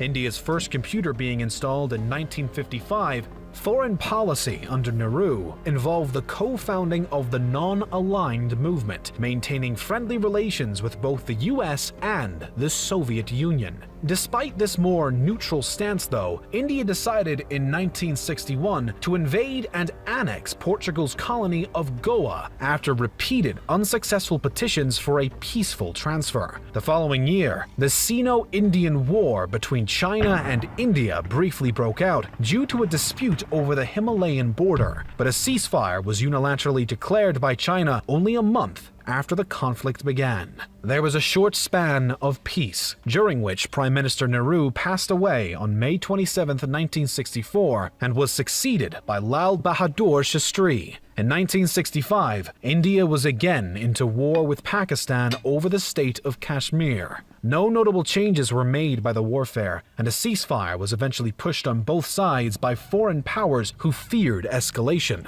The Tashkent Agreement was signed by India and Pakistan on January 10th. Tashkent Agreement.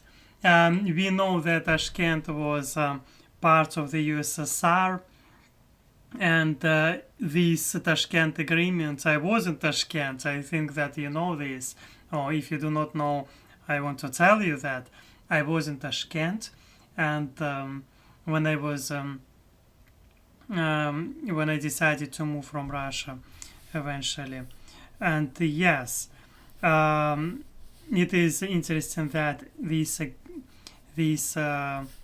agreement was made in USSR. Well, 1966, and had been mediated by the Soviet Union. Mysteriously, Prime Minister Shastri died the night after the agreement was signed. Either way, the Prime Minister's untimely death resulted in Indira Gandhi, the daughter of Nehru, taking Shastri's place. In the next year's election, the Indian National Congress Party won fewer seats than they had in the past, likely due to the growing unemployment, economic stagnation, and rising prices brought about by the party's leadership so far. The Prime Minister's political advisor came to the aid of her reputation, however, and advised a shift towards more socialist policies, including the slashing of the Privy Purse Agreement, which gave payments to ruling families of the former princely states as part of their original deal to accede to India back in 1947. Prime Minister Gandhi's other decisions, including major attacks on the Congress Party's hierarchy and the subject of nationalizing the nation's bank, earned her increased popularity amongst the masses. Gandhi won re-election in 1971 and had now obtained an even larger majority, which only grew further as a result of her decision to intervene in the Bangladesh Liberation War, bringing about the Third Indo-Pakistani War. The conflict resulted in the freedom of East Pakistan, now known as Bangladesh. India also increased its involvement in world affairs, signing a 20-year Indo-Soviet Treaty of Peace, Friendship and Cooperation in August of 1971, aligning with the Soviet Union and adding strain to its relationship with the United States. In 1973, a rebellion broke out in the Kingdom of Sikkim, led by anti-royalist rioters who wished to abolish the monarchy. After 2 years of discord, Sikkim's prime minister reached out to India's government with an appeal for Sikkim to become an Indian state. The offer was taken, and the Indian army made their way to Gangtok in order to get some control in the region and disarm the Sikkim Palace Guards. A referendum was then held, showing a 97.5% favor for putting an end to the monarchy and integrating into India. On May 16, 1975, that wish became a reality, making Sikkim the 22nd state of the Indian Union. While India grew, Prime Minister Gandhi's popularity now took a downward spiral as allegations of corruption from the people. Indira Gandhi's power was at risk as her opposition from all sides came together to protest the prime minister's accused dictatorship. She eventually advised President Ali Ahmed to declare a state of emergency in order to give her additional powers and the ability to suspend the civil liberties of their citizens under the guise of maintaining law and order. State and national elections were also postponed, and almost 1,000 members of the opposition were thrown into prisons, protests being banned indefinitely. While the economy 1,000 of people were sent to prison, more than 1,000 of people who was in opposition in India. That's what I've heard right now. And yeah, welcome to reality. Okay, I see message from Adrian. Hello to you, Adrian. Happy New Year, Alex and everyone. Yes, today is January 1st. I wish you to have Happy New Year, to be yourself.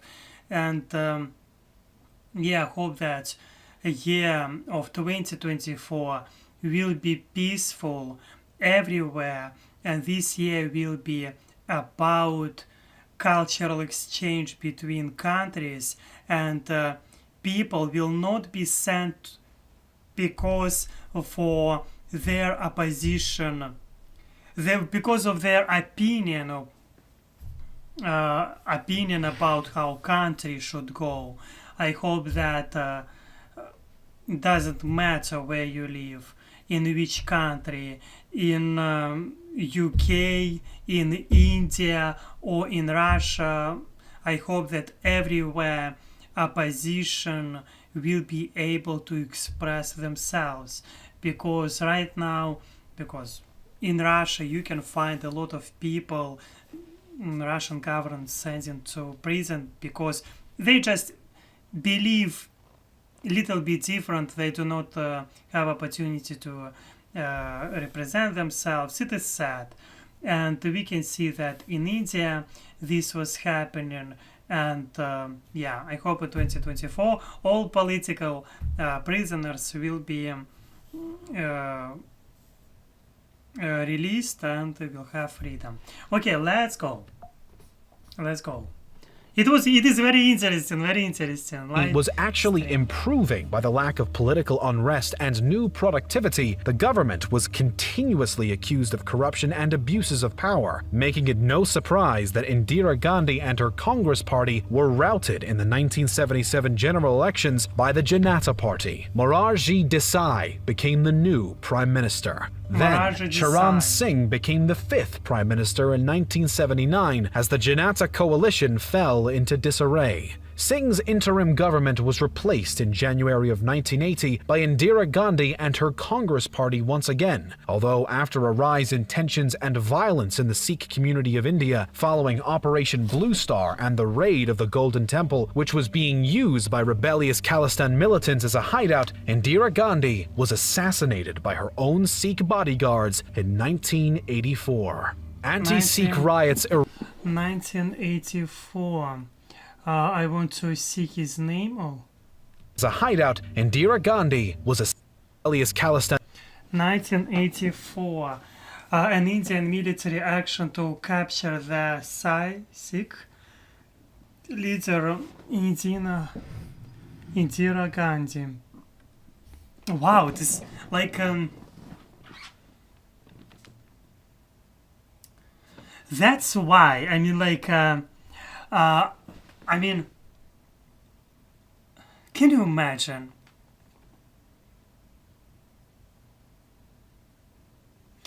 I mean, I've heard about Indira Gandhi before. I've heard about her. Obviously. But recently, we know events which happened in Japan. In politics, if you're a politician, if you're activist, there are high chances to be killed. That's why I mean like it is good to be why I love political science. Definitely I will not be a politician, definitely I will not be activist. I just like to find something new. And that's why I'm like, I'm relaxed, I can afford myself to look this, to look that. I am in a country where freedom of speech, it is a symbol of this country, where you can talk about this, that. It is welcome to the USA. But one of the things, that's like why I like political science. You can learn something and do not have consequences for this. Do not have responsibility, because you as political scientist, your purpose to look from different angles. from different perspectives, from different positions. That is all about political science. And that's what I like. But like when you already like you're doing just research stuff, you're trying to understand history background, like I'm trying like. But in activism and being politician, it can be dangerous, completely. And it has to get better in 2024. That's what I hope for, that all political prisoners, they will have freedom in any country around the world, because you can find so many autocracies, you can find so many dictatorship around the world, and I hope that people will be able to talk freely about any topic, and it is fascinating. It is fascinating, and I hope. Yeah, thank you for your message. We are all so hopeful. I really hope that people will be able to be yourself, and yeah. Let's continue. And militants. And yes, I see your message. I think there is still corruption in present-day India. Surprise, surprise. I believe that in such big country like India, definitely will be corruption in percentage. And how? Let's look on the internet. I know that there will be obviously corruption, but on which level? Like corruption you can find everywhere, but level can be different of corruption. Like example, Russia, quite corrupted country, and Ukraine. Both these countries were quite corrupted. Let's be honest, it was before, or like it is historically happened. And USSR was corrupt. There was a lot of corruption. It is true. It just happened. I mean, like. Yes. About India, I know nothing. I know nothing. Let's look a little bit about corruption in India. Corruption in India. We can see Wikipedia. Maybe it is bad resources. And we can see such interesting map. Obviously, high score. It is index 2022. Wow. Interesting. Who is doing this? How would say Chile? Look at Chile. Chile is not so corrupted. Wow. But India, something in between.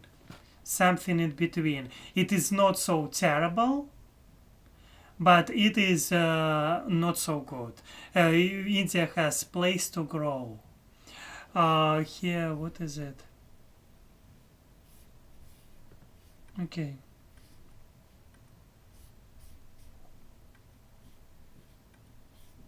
Yes. Finland, I like Finland. It looks quite not so corrupt, not so much corruption there. But it looks, when you see this map, when you look at this map of corruption around the world, you are thinking whole world is corrupted. I mean, like all red. You don't see good in this. I mean, like it is kind of way.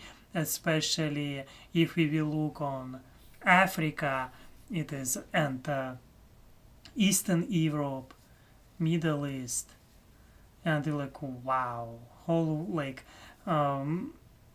in political science you can find such a direction like comparative politics, and there are people doing general comparatives, like compare. And it is good example. You can show this in probably somehow on graphic, how it looks like. And it is quite interesting. Maybe I need to look at this for sure in future. In comparative politics, yeah. And in my program, there will be comparative politics. In future, we will look a lecture about comparative politics, where we will be able to compare different facts or different problems in some countries and stuff like this. And I see your message. Yeah, she was assassinated, and so was your. Oh, it's sad. She was granddaughter of Mahatma Gandhi. Wow, I didn't know this. Yeah. Yes.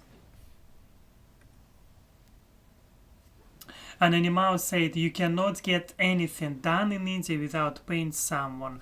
Oh, yeah, I never was in India, obviously. If we look on statistics, like it is 2024, I don't know, it depends. India is so huge, and it depends, it looks like it depends where you are living. Where here we have India in case. I think you know, of course, obviously. Yes, it looks like it depends. It looks like if we will believe in these statistics, in Russia, worse situation with corruption than in India. I know corruption is in Russia is bad, but I never would think that it is worse than in India. Never would suggest this. Seriously, like. But again, it's probably people who was doing these researches.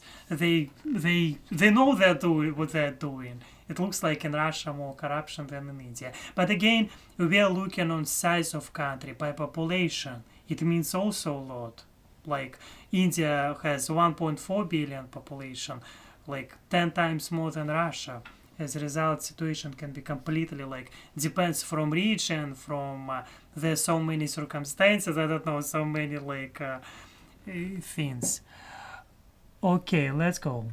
As a hideout, Indira Gandhi was assassinated by her own Sikh bodyguards in 1984. Anti-Sikh riots erupted in Delhi, and thousands of Sikhs perished as a result. Members of Congress were accused of inciting the violence, but the party was fairly unfazed and moved on to choose Rajiv Gandhi, Indira's eldest son, as her replacement. Under Rajiv's administration, Parliament was dissolved in 1989, the Congress Party gained a 415 to 545 majority, and many reforms took place, as well as improved relations with the United States. Prime Minister Rajiv had a mostly flawless reputation, known by the press as Mr. Clean, until a scandal was unearthed, revealing that a weapons contract between India and Sweden provided kickbacks from the Swedish arms dealer for multiple politicians on both sides, including Rajiv Gandhi himself. The Congress Party's popularity plummeted once again, and Singh became the next prime minister after the 1989 elections. More governmental unrest followed, until Narasimha Rao took power in 1991 and made sweeping economic and political reforms. While the Bombay riots and other Hindu-Muslim conflicts exploded across India, new corruption stripped most support from Rao's administration and party, and they were humiliated at the next election by the Bharatiya Janata Party. Under this party's new leadership,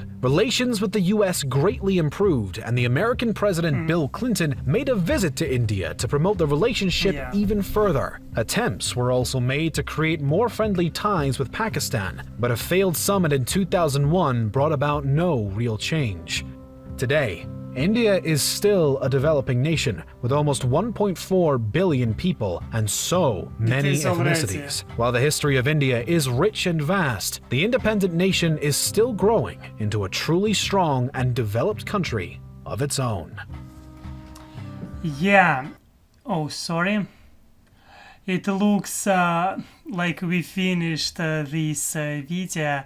And I like what I saw today. I want to remind you what I was trying to do. I was trying to improve my knowledge about India. I was trying to be on distance between like my personal opinion and I was trying to find interesting facts about this amazing, diverse and really interesting country like India. It was enjoyable for me time to be with you. I'm grateful that I have such opportunity to be with you.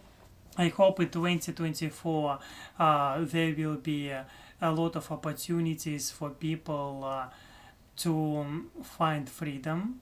I mean, like in some countries where they do not have this freedom. And obviously, India is doing great job. India is a bigger democratic country around the world by population. This country has a huge history behind, and it means that this country has did a lot of mistakes and did a lot of good things, like a lot like has good experience behind. Let's say like this. Obviously, yeah. Hope that one day we'll be able to visit India. It looks like fun. It looks like a lot of interesting cultural temples you can find. I found today a lot of interesting information. Example that in New Jersey, in America, you can find biggest temple in North America. Like it is like gosh, it is a really huge temple. And anyway, what I was trying today just to observe, to find something new, I was talking about Buddhism in far east of Russia, in Vladivostok. And at this moment, thank you all of you for your support. You're amazing. Thank you for your time. Thank you for your messages and for your likes. You're the best. I hope that 2024 year will be a year of knowledge for me. I hope that I will go to study in political science and I will be able to improve my knowledge about this. And yes, and for you, I wish you all of the best. You're enough. You're amazing. I'm hugging you. And yes, as always, see you next time.